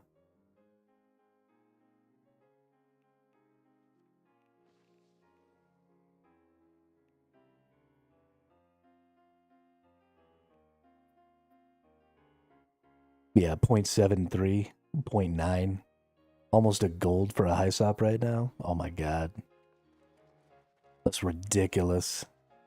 What about the aloe vera? So aloe vera is um, a replacement. Oh yeah, and it's going even more. 1.2. I actually know a good aloe vera gel farm.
Let me out. Gonna go kill some nerds with my new build.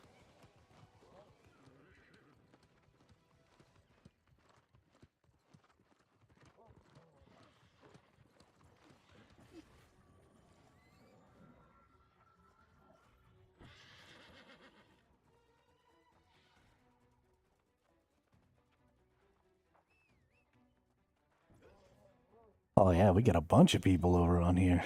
Nice. That's what I'm talking about. Get this thing quick.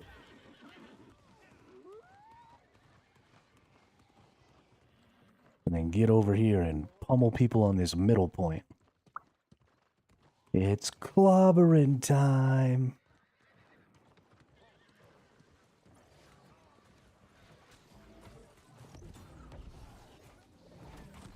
Nope. Back it up, y'all. Back it up.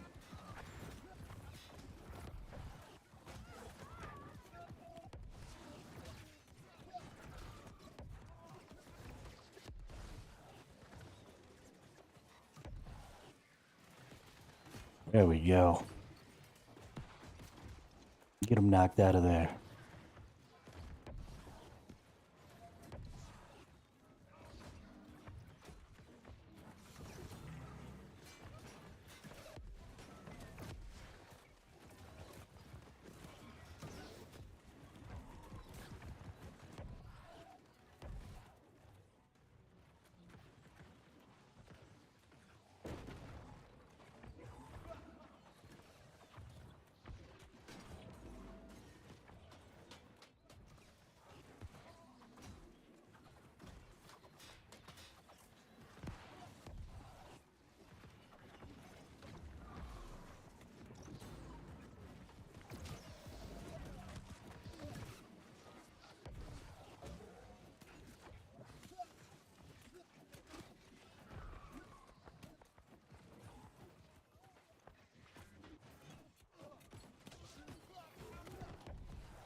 I was having a really hard time hitting people right there. That was pretty gross. But my DPS output was definitely better. Definitely felt good when I hit a couple of those people. With my hatchet. I honestly should have gotten a couple of kills right there. It was pretty sad aiming. Pretty sad aiming. But that's okay. We got pushed out of the fort. It's great to be in the fort, but it does mean that somebody can just kind of come up behind you and really interrupt what you're doing. But if you're out in front of the fort, you have a little bit better vision of what's going on. So, I mean, it's great to be in the fort, but your best option is definitely to get your whole team out of it and keep pushing down the hill towards the other, or up the hill, depending on.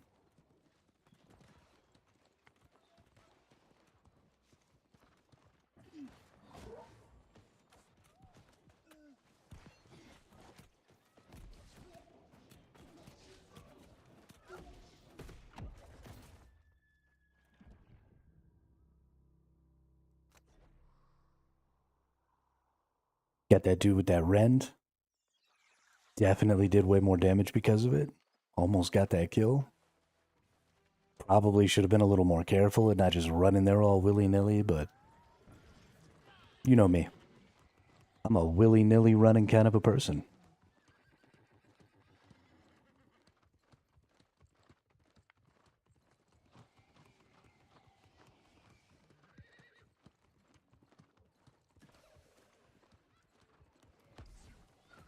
Oh, did we get pushed out? Gross.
Well, let's try coming around this side here.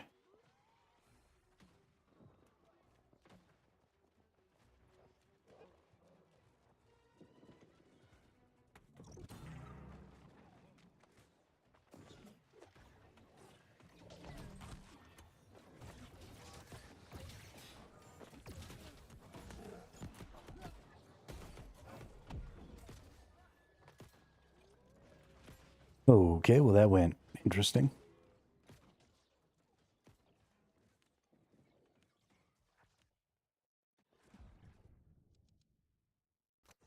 With all those people coming out that back door, that should mean we can make it in the front door. I mean, a bunch of people just ran out the back door.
I'm a little confused by how the tide turned so hard. Like, we kicked their ass getting into the mid the first time, and now it seems like my entire team is just running away all the time.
Yeah, we're through. We're in here.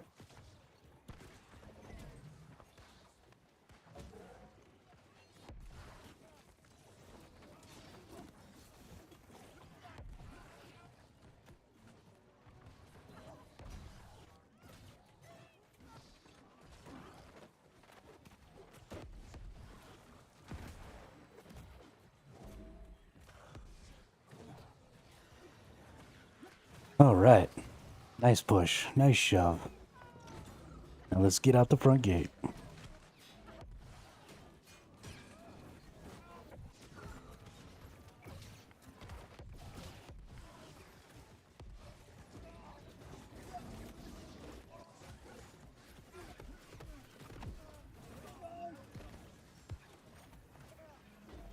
I may have tried to push too quickly there and got killed.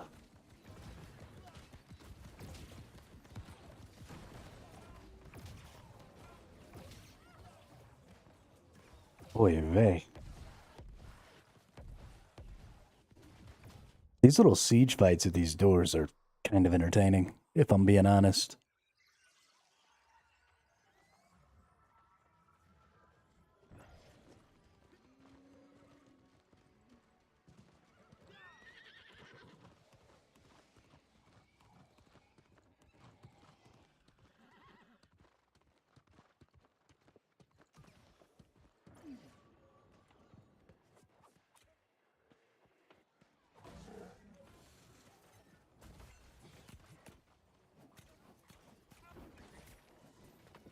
Yeah, get beat down, dude.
Okay, monster man.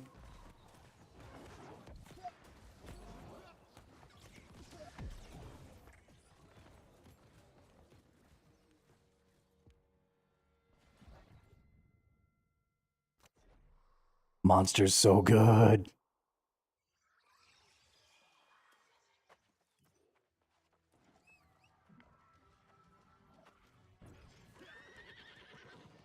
Get some big fat DPS down. I'm gonna go back into the main ball here and try and help push out of this door.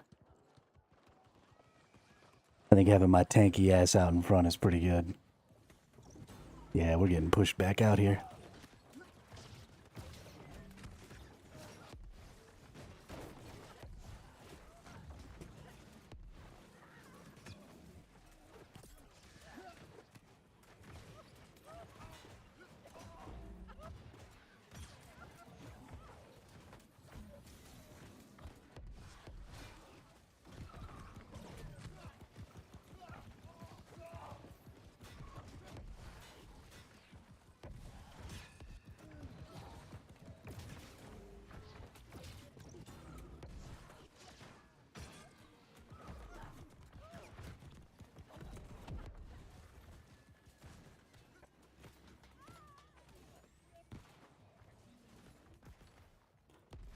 There you go, fellas. Hang on to it.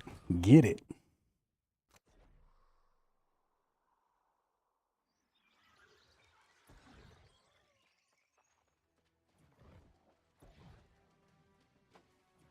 I want to summon my mount so I can get back in there.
That was a close one.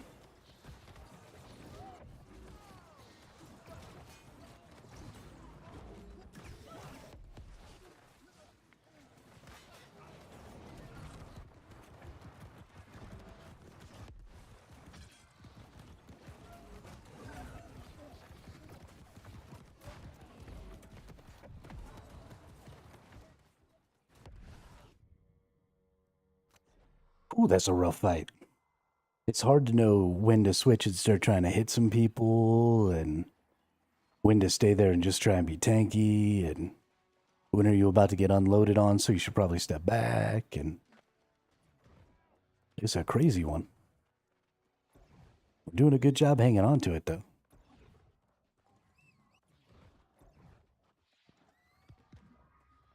Doing a good job hanging on to it. They've almost come through a couple of times. Oop, they have come through now. That sucks. Gotta get them pushed back out here. Which means doing things like picking off these dudes.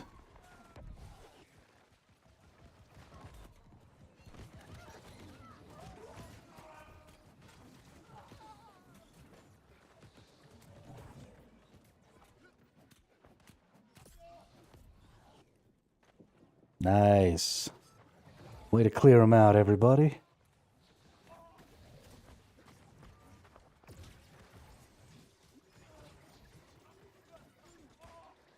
Way to clear them out.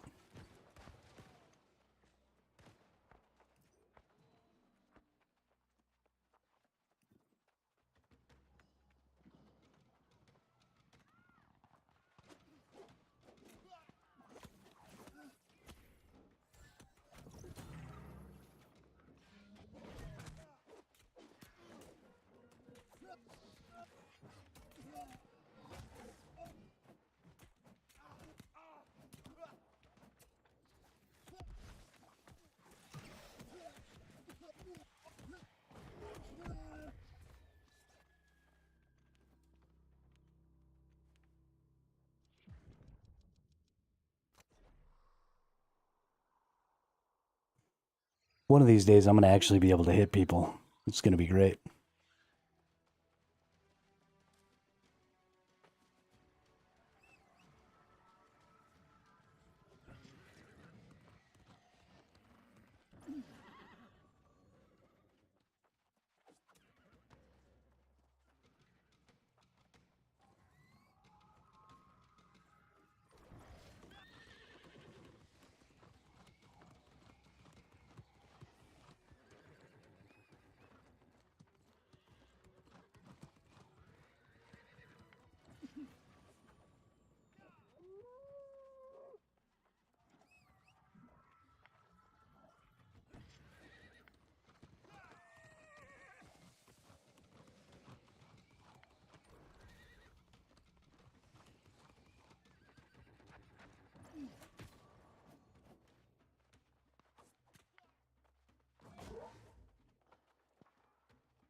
I tried to bring his friends in to get me.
All right, we got to get that win in.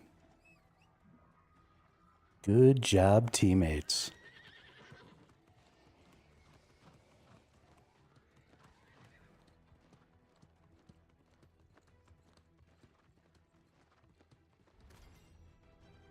Hey, yo.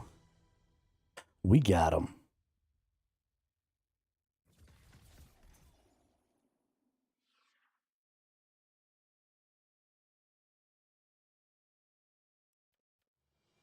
We got him. Rank 22 with 8,500 points. Wow.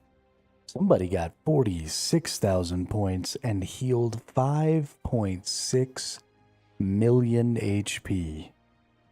Holy crap.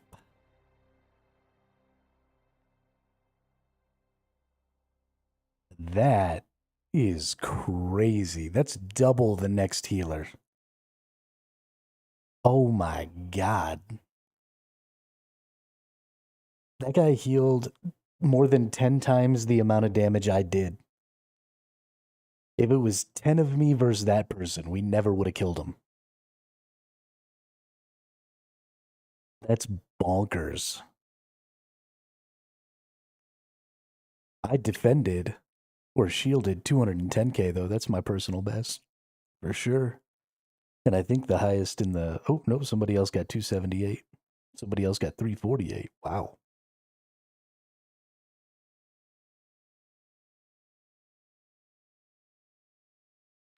Dang, that was a fight right there. Just a knockdown, drag-out brawl.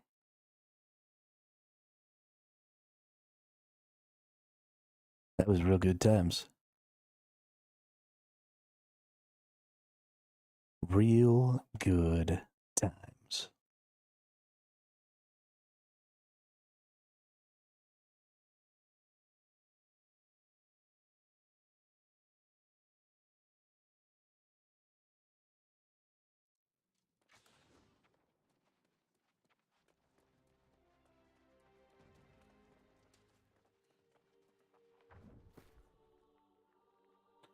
All right, what's in this thing?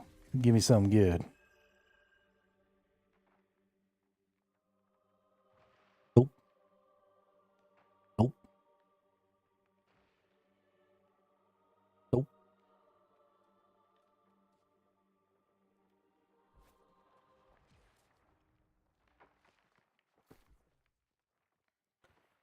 Put those in there. Get rid of all that. Get rid of all that. Go check my PvP track. Still don't have the next one yet. Sad day.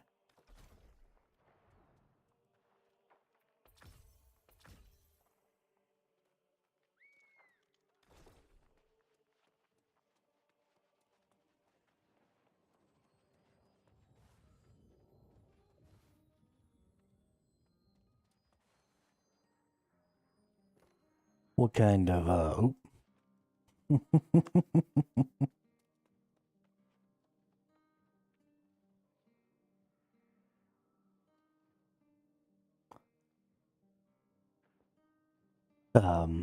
Need to see if people are going to tribunal. I think that's the place that they go. I don't really know.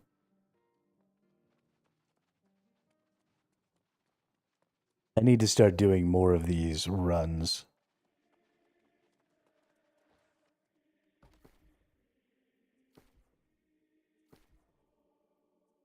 I got nothing up for sale right now. That's bad.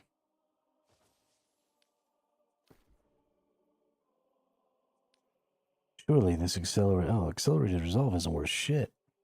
No wonder I kept 3 of them.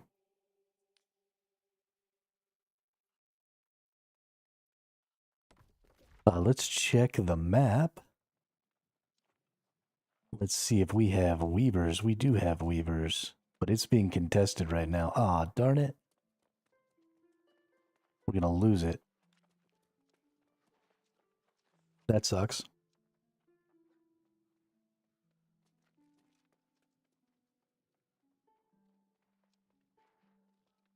I actually need to get up and use the restroom real quick, so I'll be right back.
Okay.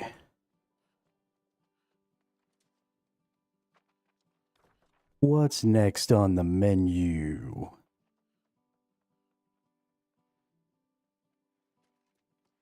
Is it maybe some FFA zone? I think it might be some FFA zone.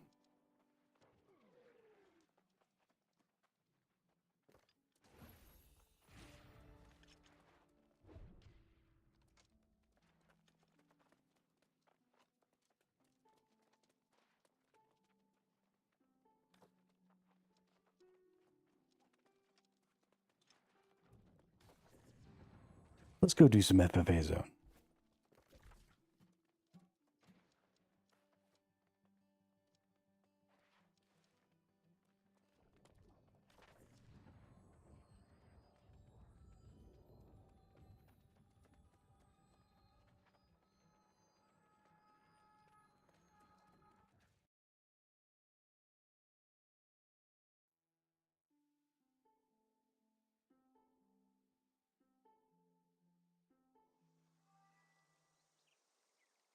Bing, bing, bing, ba-ding. Hey, I got a skeleton brother. What's up, skeleton brother? Spooky, scary skeletons.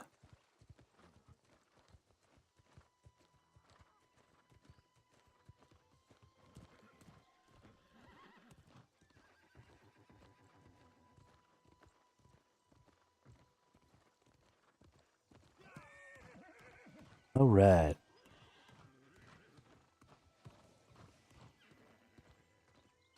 We're gonna go out here. This person wants to fight me. I think. And I'm okay with that. I'll fight you.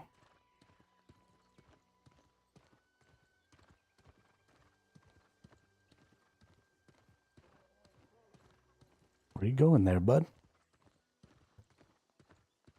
I guess they don't want to fight. Goofy ass.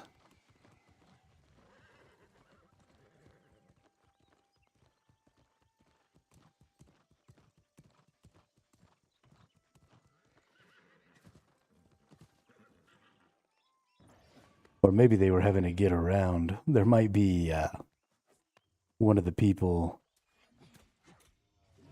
that's been being all crazy.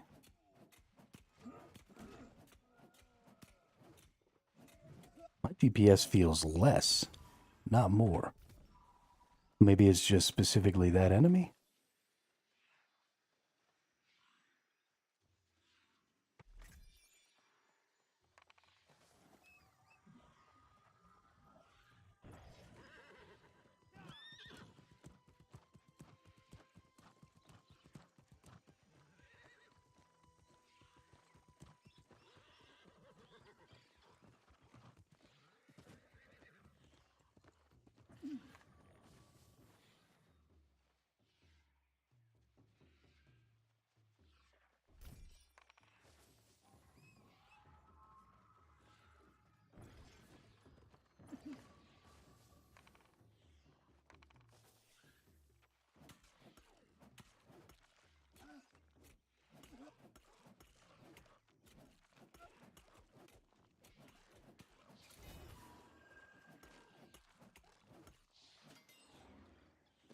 Yeah, I definitely feel like I'm hitting these enemies for less. What's going on here?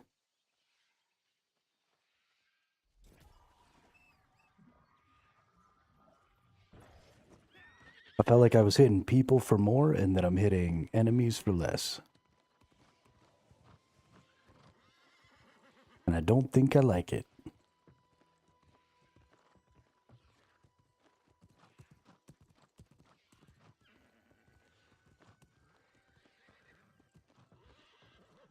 Don't even make no sense.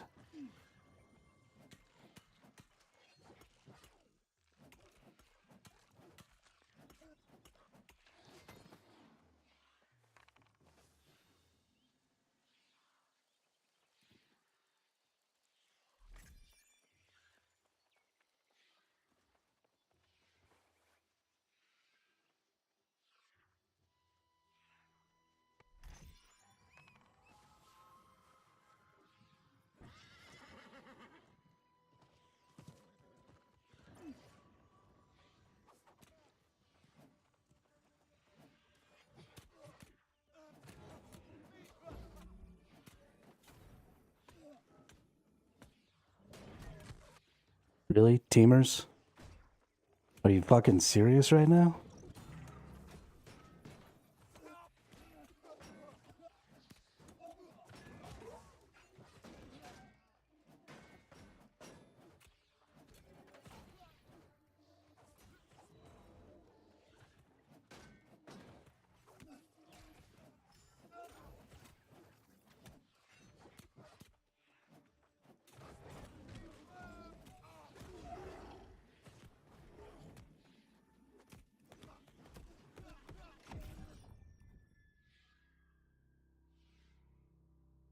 What an absolute fucking travesty.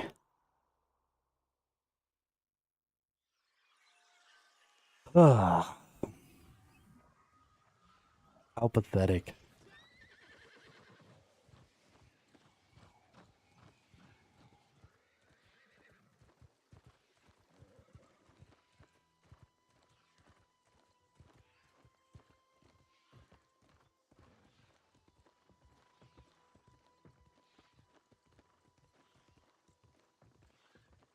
How friggin' pathetic.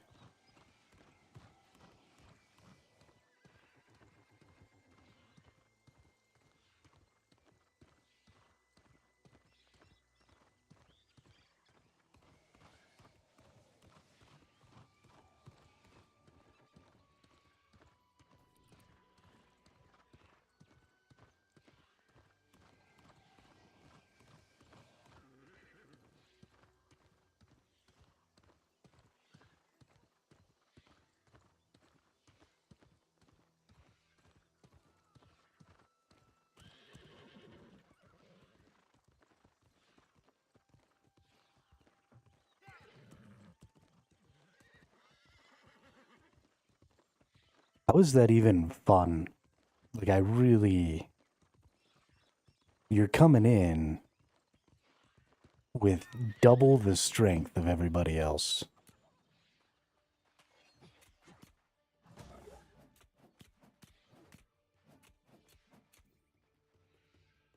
Well, that's boring.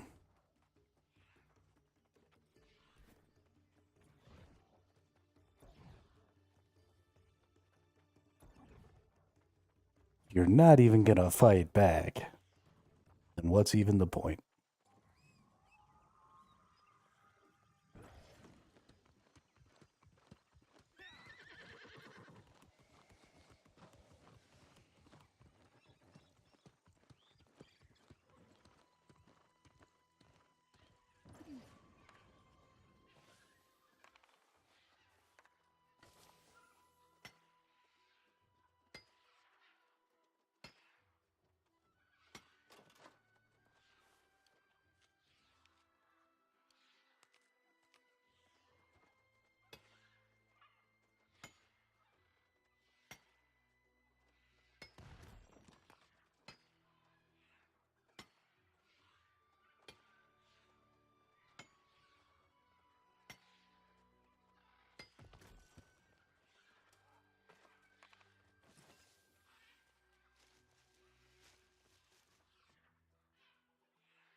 Yeah, I haven't. Um, and I probably won't be, honestly, Linja. It's uh, it's a good game. It's a fun game. I was really enjoying it, but looking down the barrel of as long as it was going to take to get to a point um, that I was going to be able to do a lot of the things that I wanted. And then also, as I mentioned a number of times in there, that PvP system is not specifically interesting to me. It just happens to be the way a lot of PvP MMOs are built.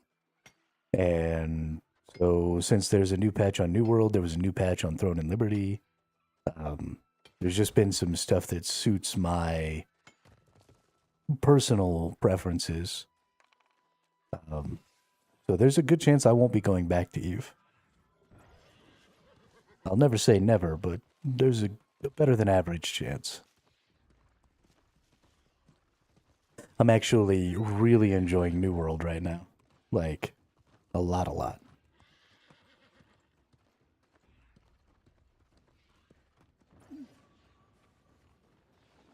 What about you? How you been?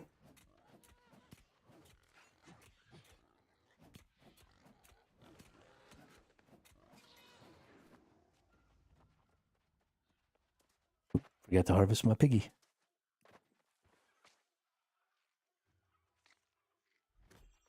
They announced a new expansion that's going to be for miners. Well, that's exciting.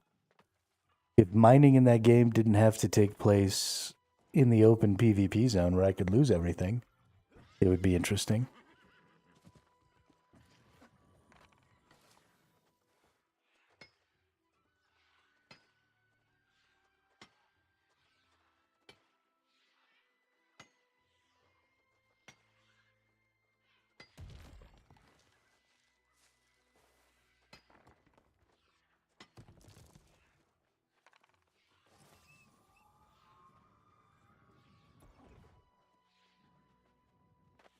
Never lose everything unless you live in Wormhole.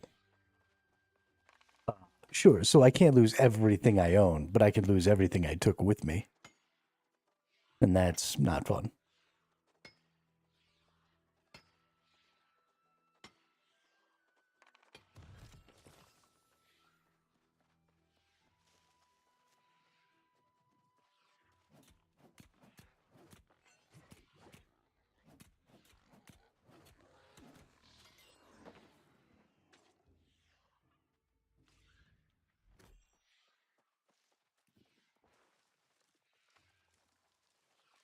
I'm just never going to believe that a full loot, open world, no rules PvP system is a good idea.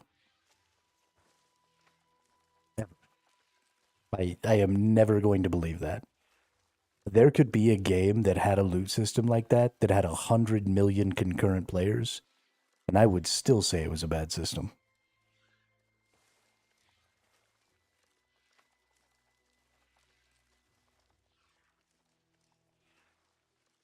I'd probably play the game because, there'd be 100 million people to play with, but I wouldn't be happy about it.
I mean, what are the rules?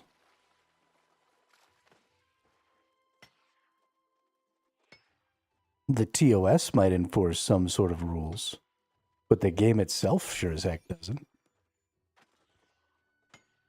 And if the game doesn't enforce them and only the TOS does, then it means only people who are willing to follow the rules actually have rules. Especially if they don't get everybody who breaks the rules banned.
But I mean, when you do things like that, like I've said a lot of times, you're just kind of putting average players in a really bad spot.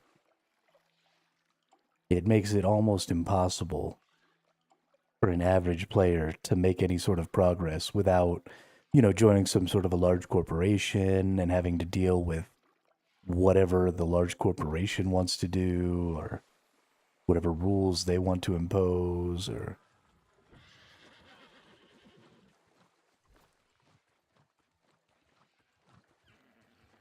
and I understand that I'm probably in the minority that I loathe that system, and that's fine. I'm not saying that Eve has to change for me or that Eve shouldn't exist. I'm just saying I think it's a horrible system.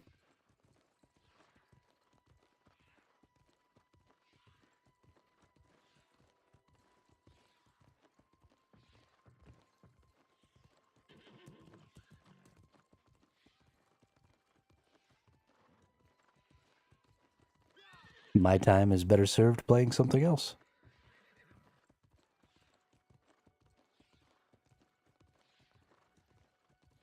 Since something else better came along.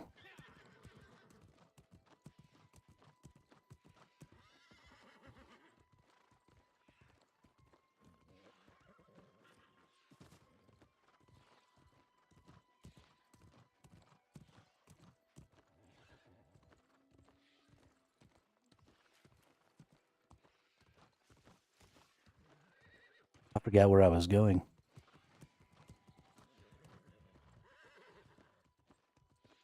course, it's hard to make progress as a solo player in social MMO like Eve. It's like swimming against waves.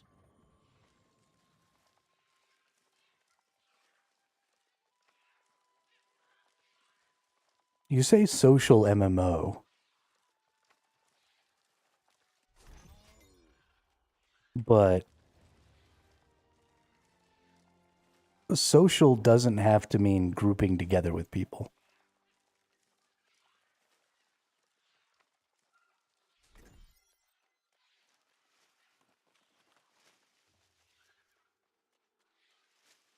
Social doesn't have to mean joining a player-run guild, right? Social can mean factions. And as a solo player, you can absolutely play in a faction and get stuff done. Also, playing solo doesn't mean never grouping. It just means not joining a large... Yeah. Absolutely. It's always going to be about factions. 100% of the time. Because factions are a superior system. But it's not even just that, right? A social MMO can require all of the grouping that it wants to. And being a solo player doesn't mean that I'm not going to group. But it does mean that I'm not going to join a guild that is going to have some sort of leverage over my time.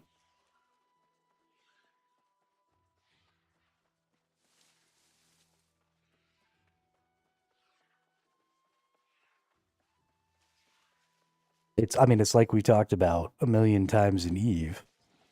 If you join a guild in Eve, or a company in Eve, or whatever, or in any PvP MMO, where they do, it exists solely by virtue of the system. If your game relies on guilds or companies or whatever to generate access to certain types of content, then those guilds automatically have leverage over all of their players, because as soon as that guild asks you to do something, there is an implied or else will kick you, and then you won't have access to this content that only the companies can really provide you. Whether they will act on that leverage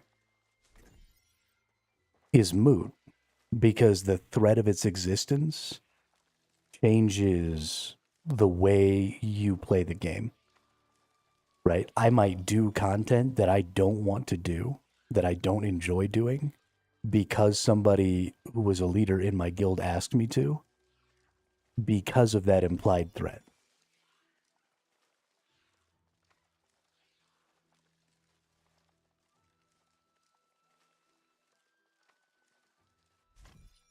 It is prohibitively hard. Just because the best players in the game can do any type of content solo doesn't mean that that content is solo friendly or even soloable for an average player. Like, for example, doing a slam dunk in basketball is totally possible, right? But not everybody can do it. The same thing is true in those games. Yeah, I went out into nullsec a couple of times.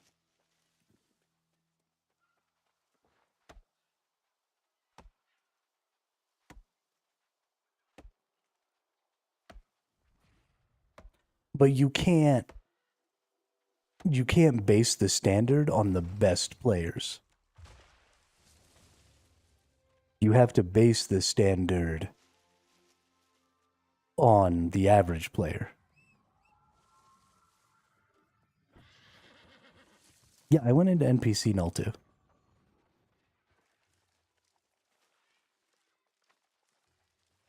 But that's a totally different kind of content as well, right? NPC null and null space are not the same thing. And the content available in those places is not the same.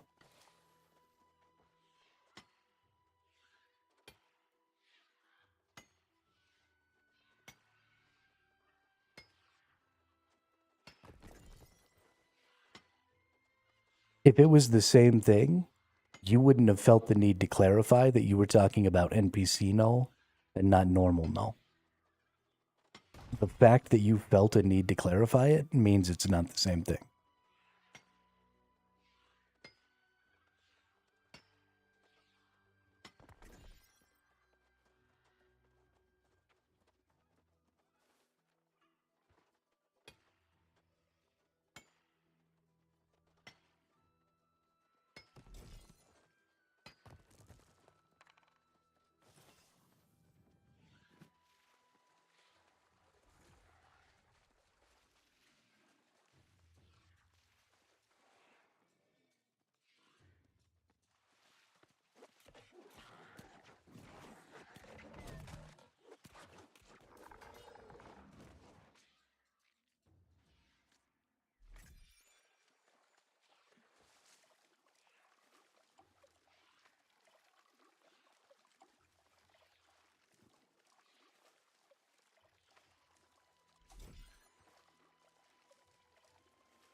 gotta kill some alligators.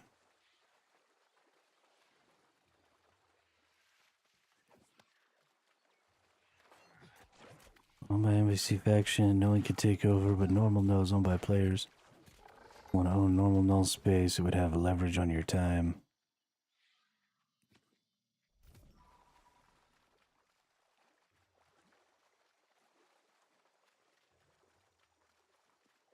I can be mad about whatever I want.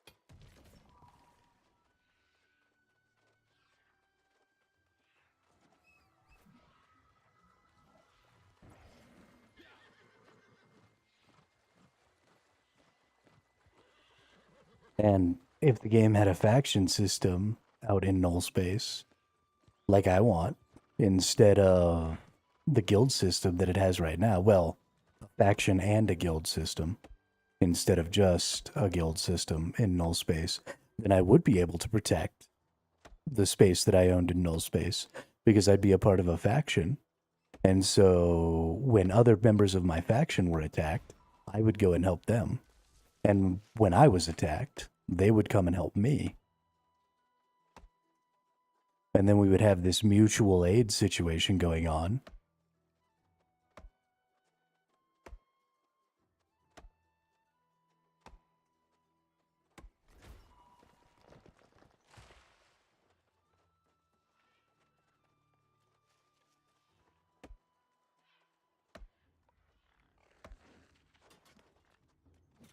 And then instead of leverage, you have community.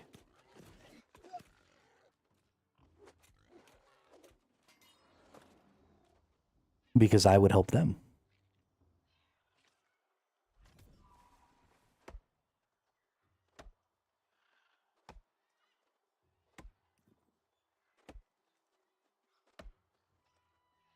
Or because they felt like it.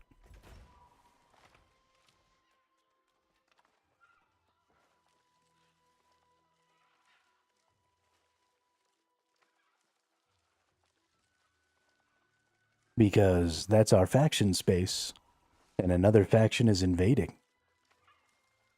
Why would you not go and kill those people?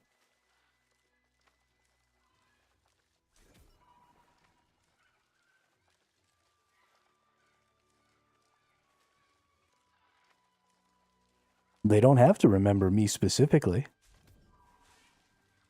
Anybody can help them, and that would prompt them to help other people. Right? It doesn't have to be a one-to-one. Right? You live in faction space and you get attacked, and a bunch of people from the faction come and help you, and that makes you realize, oh shit, like this faction helps each other.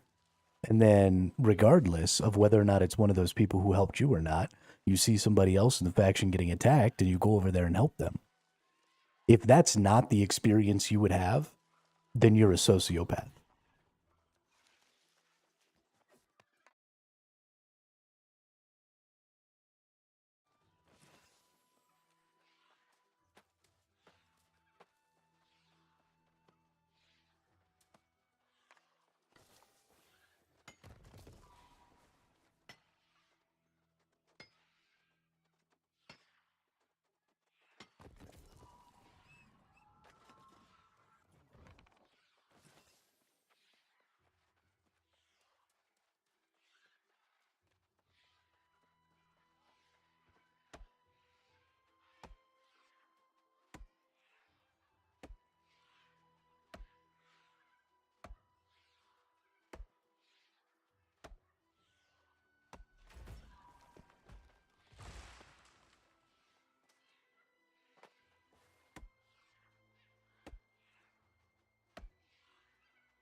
Doesn't have to be transactional, though.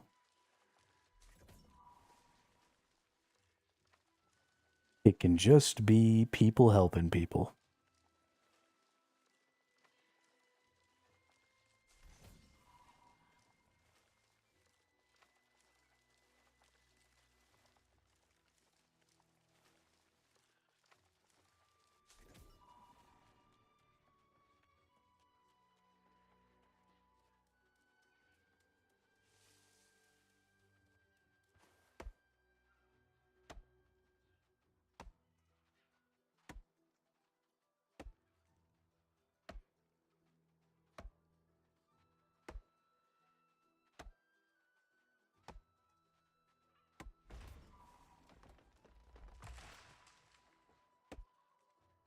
It does happen in corporations.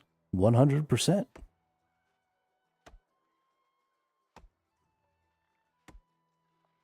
Absolutely.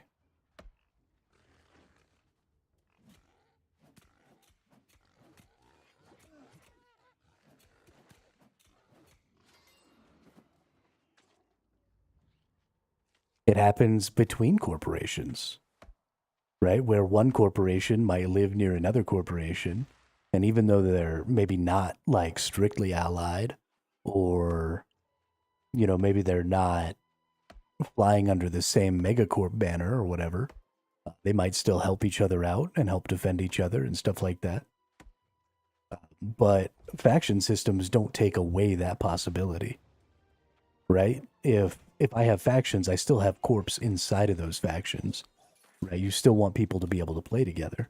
And so that same exact system of corporations looking out for other corporations and making more close alliances than just that faction alliance still exists. But there's no implied threat behind that, right?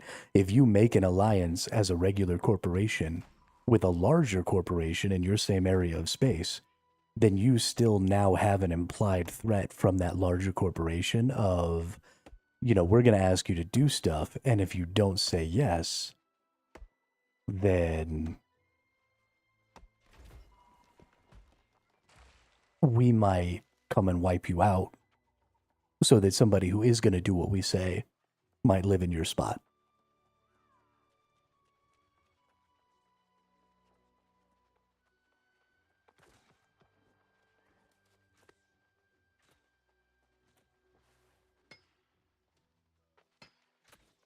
Oh, yeah? Is that really what you want, dude? I was going to let you live.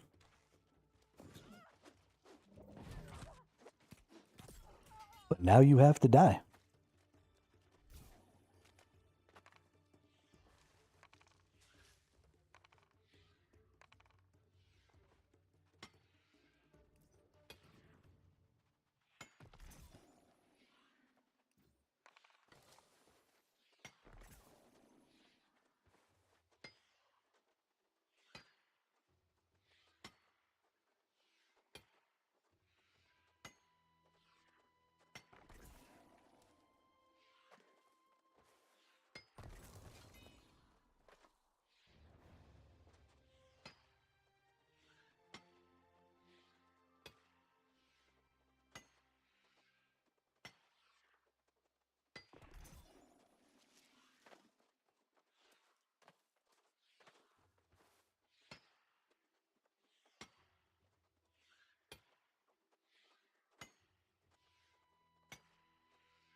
I don't think that's true at all. Corporations in EVE aren't special compared to other guilds in other games.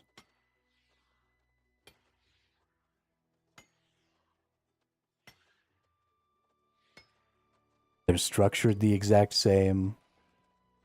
They recruit in the same way. The only thing that I think is superior about corporations in EVE, other guilds, is how large they can be. because extremely large corporations basically turn into factions.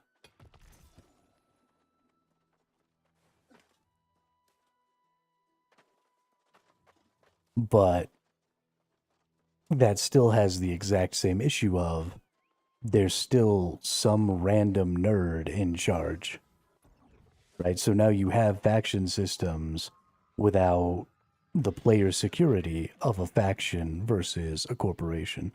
And now that one person has that same leverage over an even larger number of players.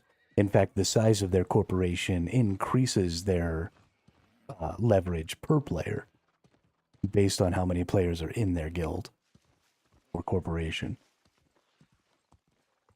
Because the more people you have, the more access and the more imposition you can put out into the rest of the world, right? The more access to content you have, the more access to resources and stuff that you have, and the more ability you have to physically impose joining by completely wiping out players who refuse to join.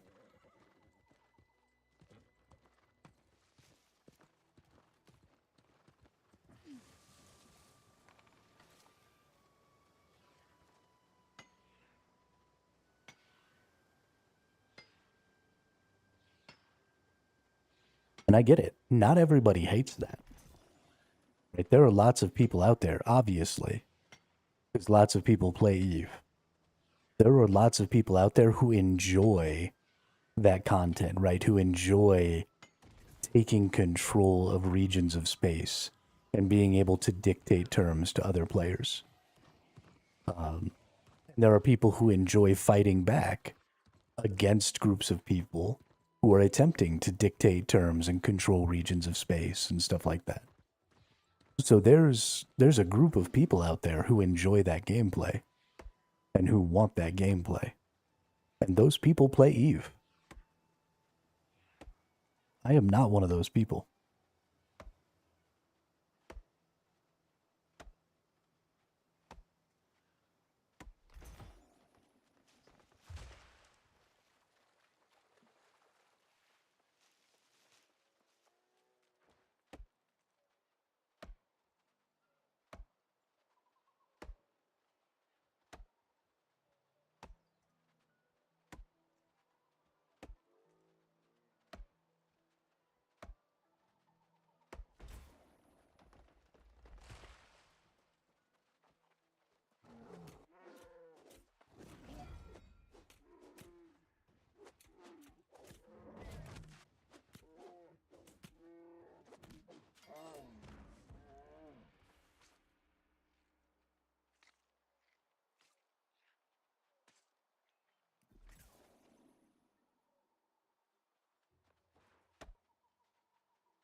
It's interesting to see that the FFA zone has gotten a little less popular again lately. There for a while, I felt like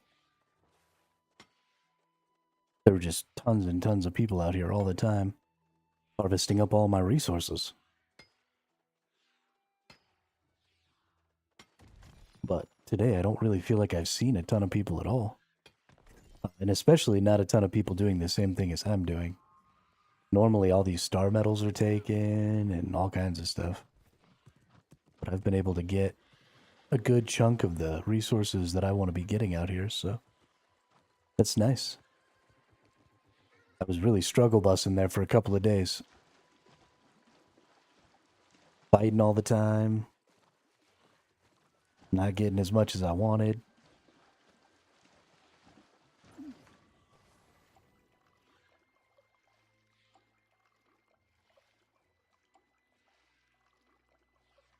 Oh, is there some star metal red over there? Or is that like platinum or something? Need to go check that spot. Might be some more star metal that I don't normally get.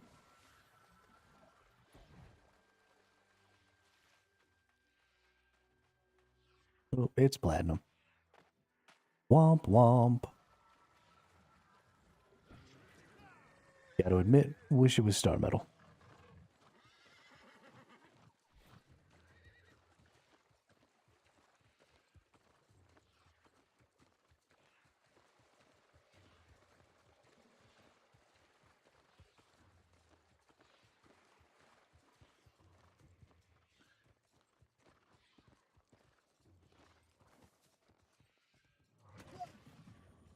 You jerk.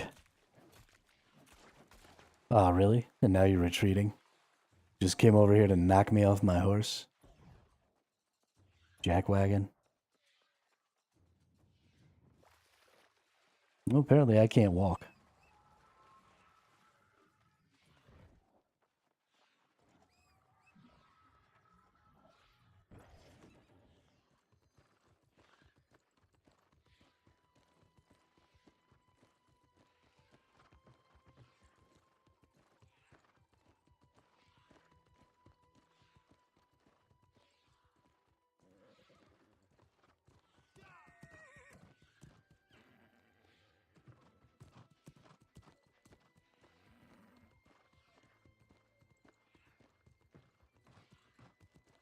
No, all the chests were gone.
Oh, my potions aren't equipped.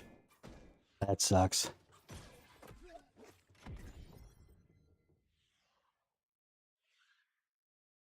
Would have had that dude if I'd had my potions equipped. Fucking dumbass.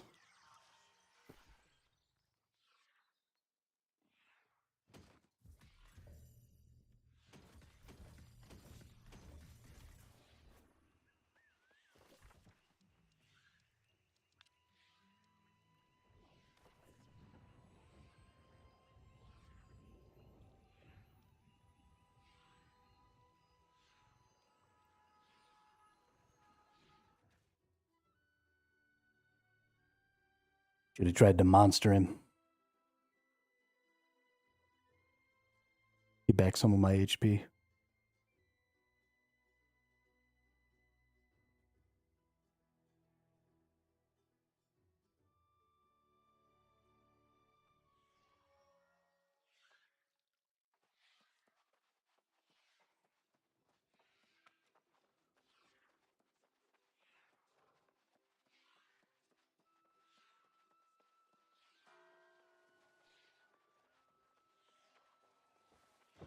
I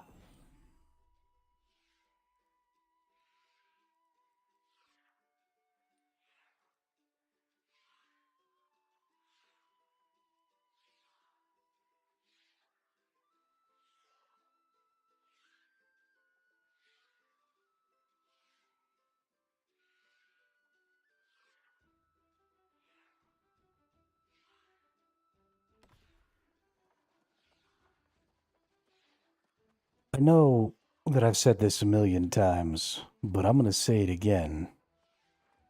It doesn't matter what your guild says the requirements for kicking you are.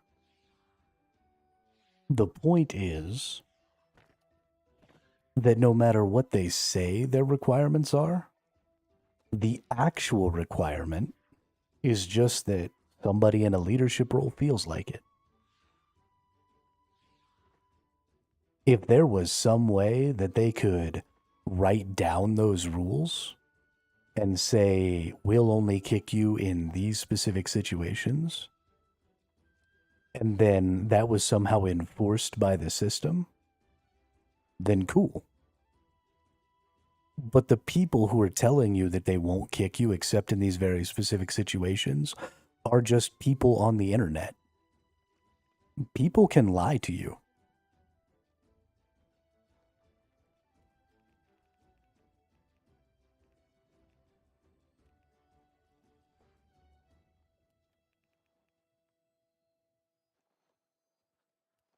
Not only can they lie to you, it benefits them to lie to you and to say that your place with the company is very secure and that, you know, there's no way you're ever going to get kicked or banned or whatever. Because if they say that, then you'll stick around and continue to benefit the company.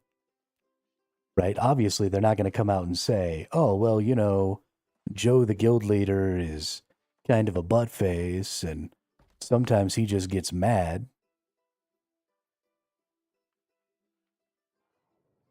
And kicks people out. Right, but so you're in a leadership role, but nobody that you tell that to has any reason to be able to believe you. Right? What you say to the people who you're recruiting doesn't make it reality. And so they can believe you right up until the point that they get kicked out of the guild. And only at that point will they realize that you were lying to them. Now, it's possible that you're not lying. It's possible that you will never kick anybody out except for the reasons that you say in your recruitment of players. That is entirely possible. But I don't have any way of knowing that. I can't prove that, and you can't prove it to me.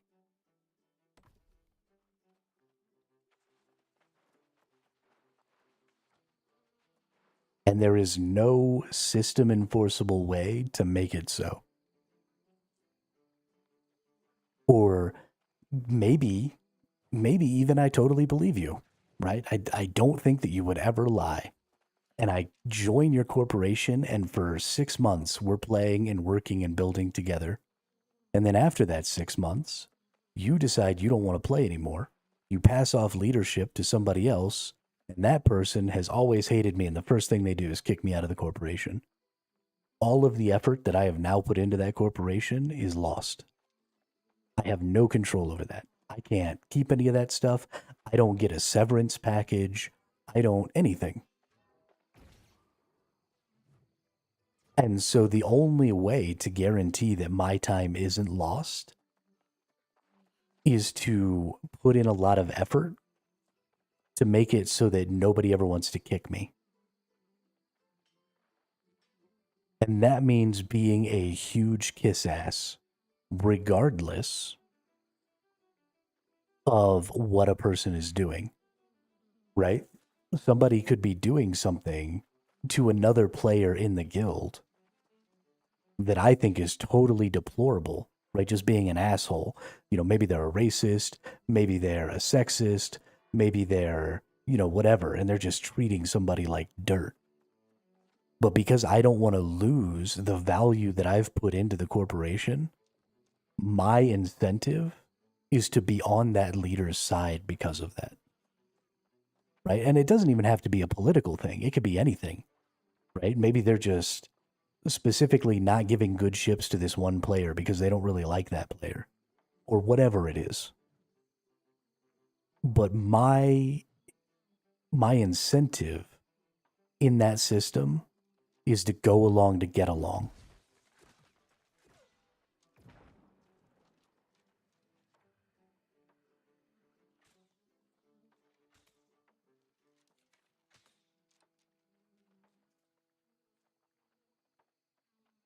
It's the incentives are backwards.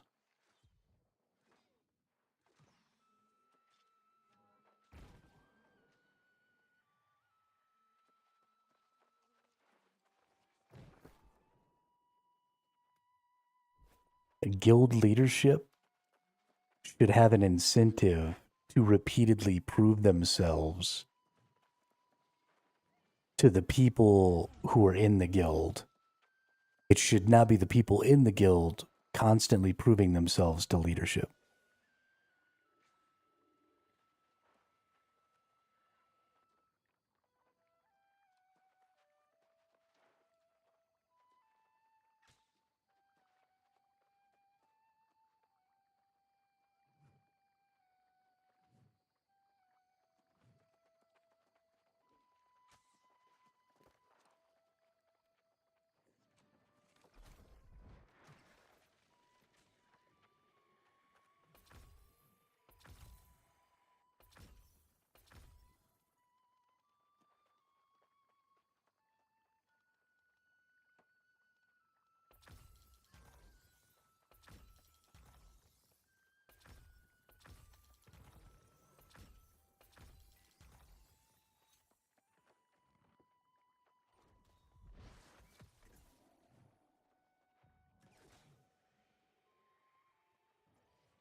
I mean, if your smaller corporation is a part of an alliance with a bigger corporation, then you're not a small corporation. Right, you're in an alliance with a big corporation. And that big corporation is technically in charge. There's no getting around that. Because the same incentives exist, right? If I, as a player, am part of a small corporation and I'm following all of my small corporation's rules, but I break one of the rules of, whoever the lead corporation is of that alliance, then that lead corporation is going to say to the leader of my small corporation, they're going to say, hey, kick that person or you're out of the alliance. Right? So there's that same implicit threat all the way up and down that food chain. So if I'm a member of a small corporation in a large alliance, I'm like at the bottom of the totem pole. There are so many people above me with control over whether or not I get to play the game in a certain way, it's not even funny. And I've got to kiss ass to every single person all the way up that chain.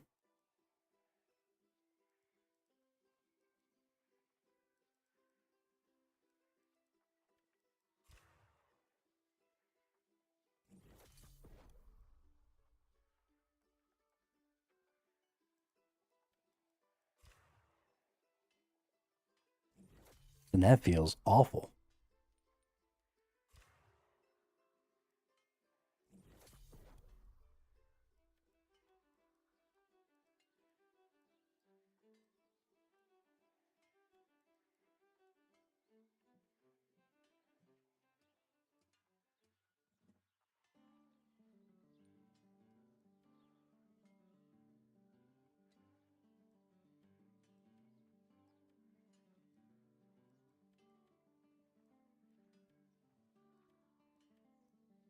I guess I can buy these.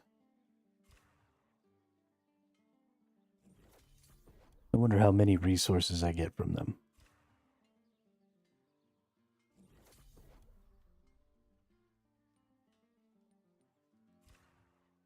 Wonder if they're worth it.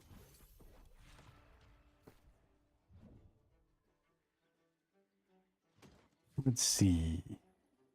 20 mithril ore. That is not worth it at all.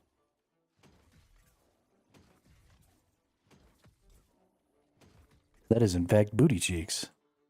Yeah, but still the only case in which the leadership of alliances or the bigger corporation would tell me to kick someone is if you kill someone from the same alliance or helped enemies.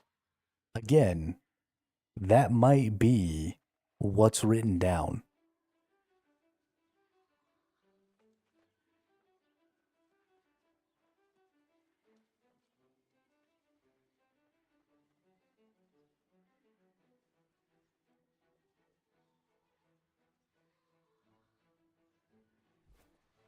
But just because a bunch of people on the internet say they won't kick you, or say they won't force your alliance to kick you, or whatever, just doesn't mean it's true. It doesn't matter what they say. It doesn't matter what the written rules of that corporation are. The point still stands that the capability is there, and so there is an implied threat.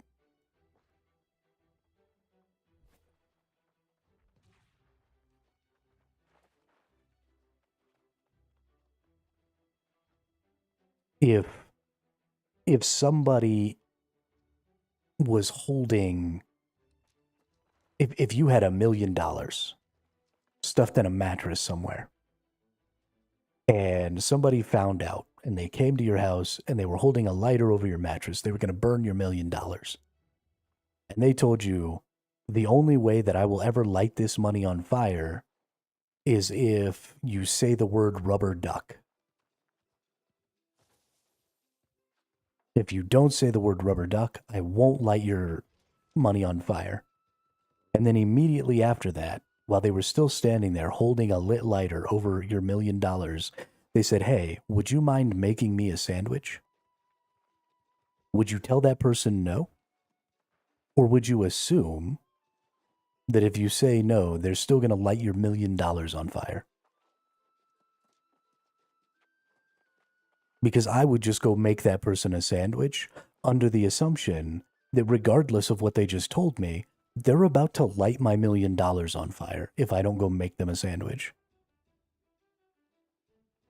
The exact same power dynamic exists in guilds in PvP guild-focused games without faction systems.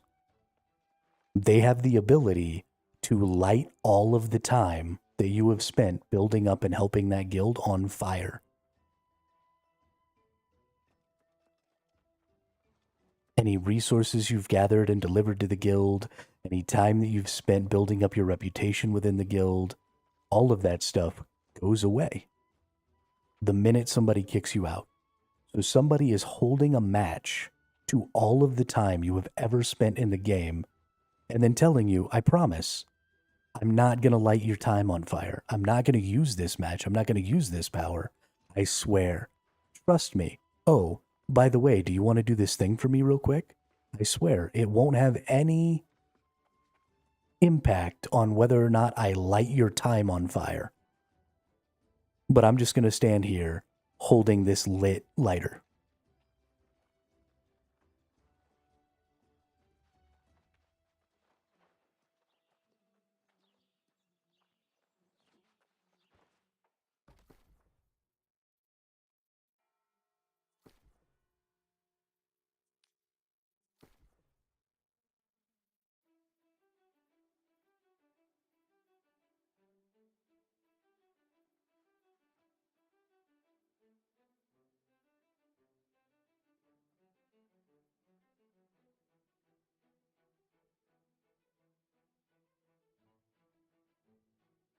It does.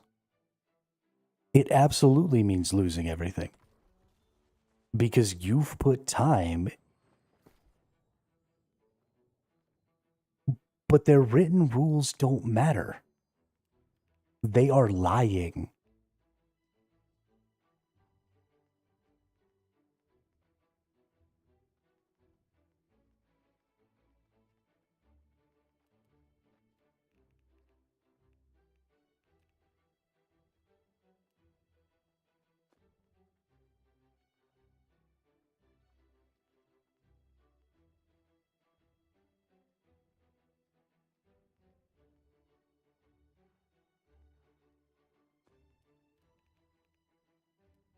They're not even lying well.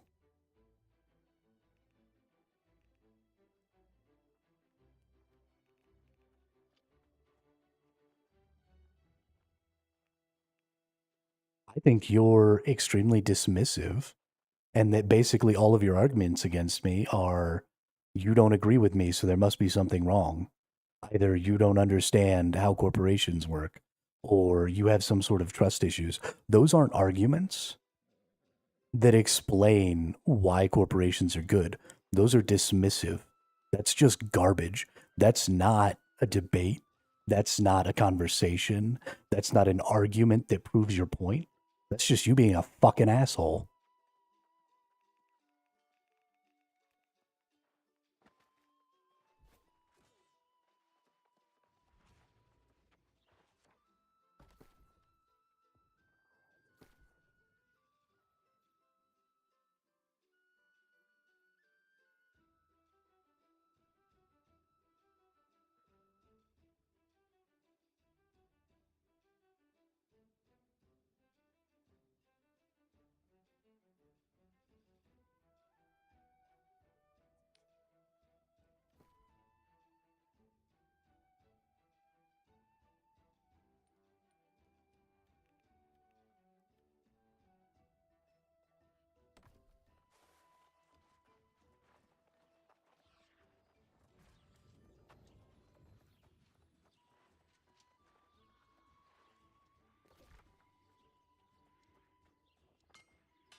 Lol, and then my stream crashed. That's hilarious.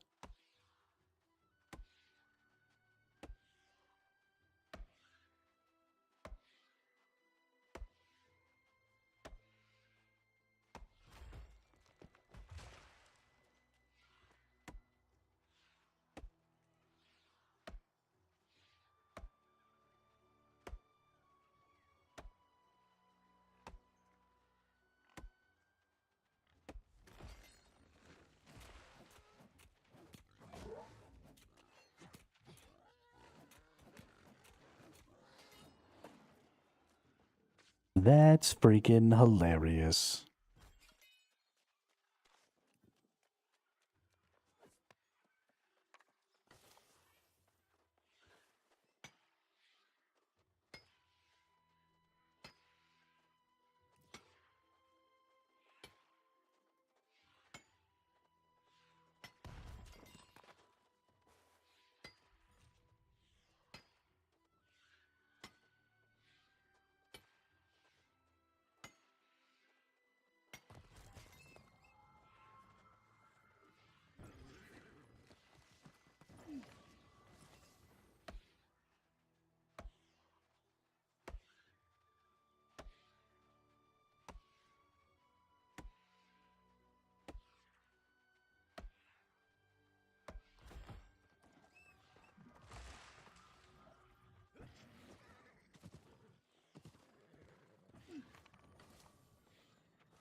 Okay, great. Now let's look at the inverse, right? So you can't get somebody blacklisted unless they break those rules. But is it possible that somebody breaks those rules and doesn't get blacklisted? Is your system 100% effective? Is every single person who's ever killed an ally always gotten blacklisted? Is there no hierarchy of, like people who are on, we'll call them teachers' pets, who are on the good side of leadership, who maybe get a second chance, who get to say, "Oh no, I didn't know, I didn't realize who it was. It was an accident," and then maybe they don't get kicked because that's the exact same problem. You cannot tell me that 100 times out of 100 the leadership group gets it right. That's just not possible. And you can't tell me that 100 times out of 100 somebody's emotions or somebody's personal opinions and biases haven't gotten in the way of the rules as written for the guild. It is not possible.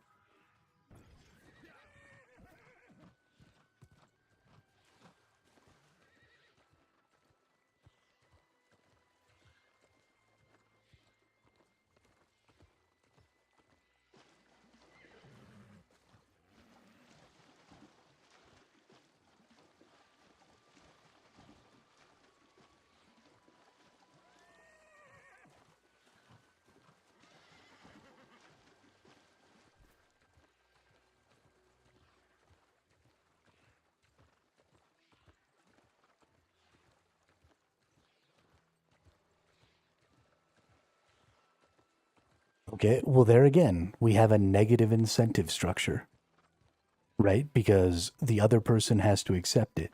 So if one of the core people of the core alliance kills me and then says, "Oh, I'm sorry, I'm sorry, I'm sorry," and then offers to pay me back, then I am negatively incentivized to accept that apology.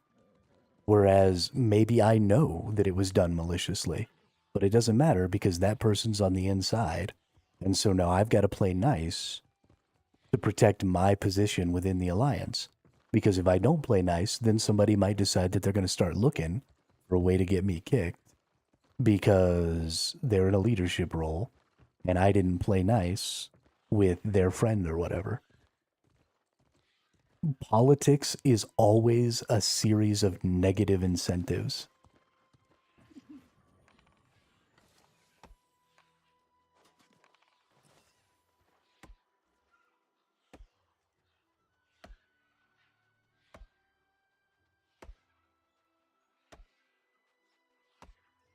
Because the power imbalance creates a system of negative incentives.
I mean, heck, you were in the military. You already know that that's what happens. That's why people can't date their subordinates in the military, is because it creates all of those exact same systems.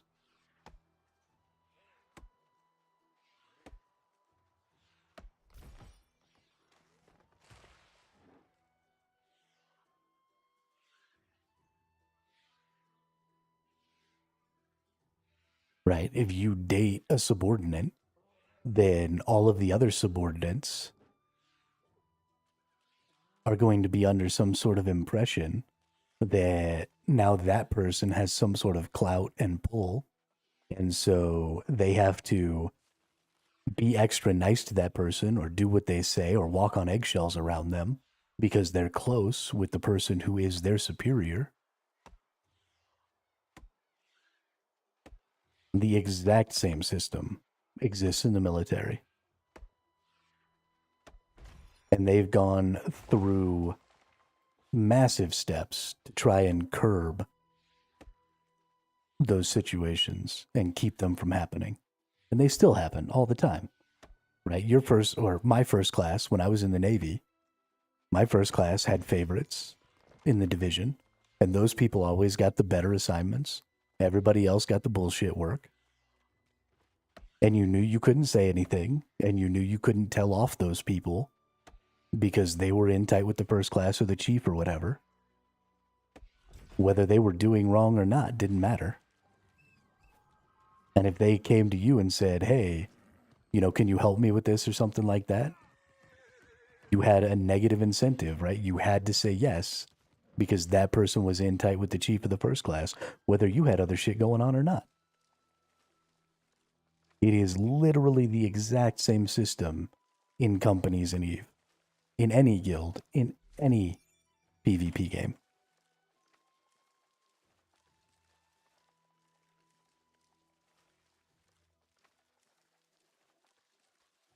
Giving some people power over other people's gameplay creates negative incentives. Period. That's not even a debate. That's a fact.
Punk ass.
Right. I'm kind of falling asleep over here. So I think we're probably gonna call it for the day. I don't know why I'm suddenly so tired. But my eyes are drooping. So yeah, thanks everybody for coming out. Had a lot of fun today. Got some good OPRs in, got some gathering in. Tried the new catacombs strategy to try and get some gold out of there. I think I'm just gonna have to get stronger in order for that to be more viable. I think if I could split up from the others and go like find and kill the first boss on my own, and then go meet up with them for the second and third that they've already found, then we could have, you know, like a good 15 or 20 minutes maybe to go through looking for chests and stuff. So that would be super cool. So we'll just try and get a little stronger, see if I can't make that happen. But yeah, I hope everybody has a great rest of their day, and I will see you all tomorrow at the regular time for the next one.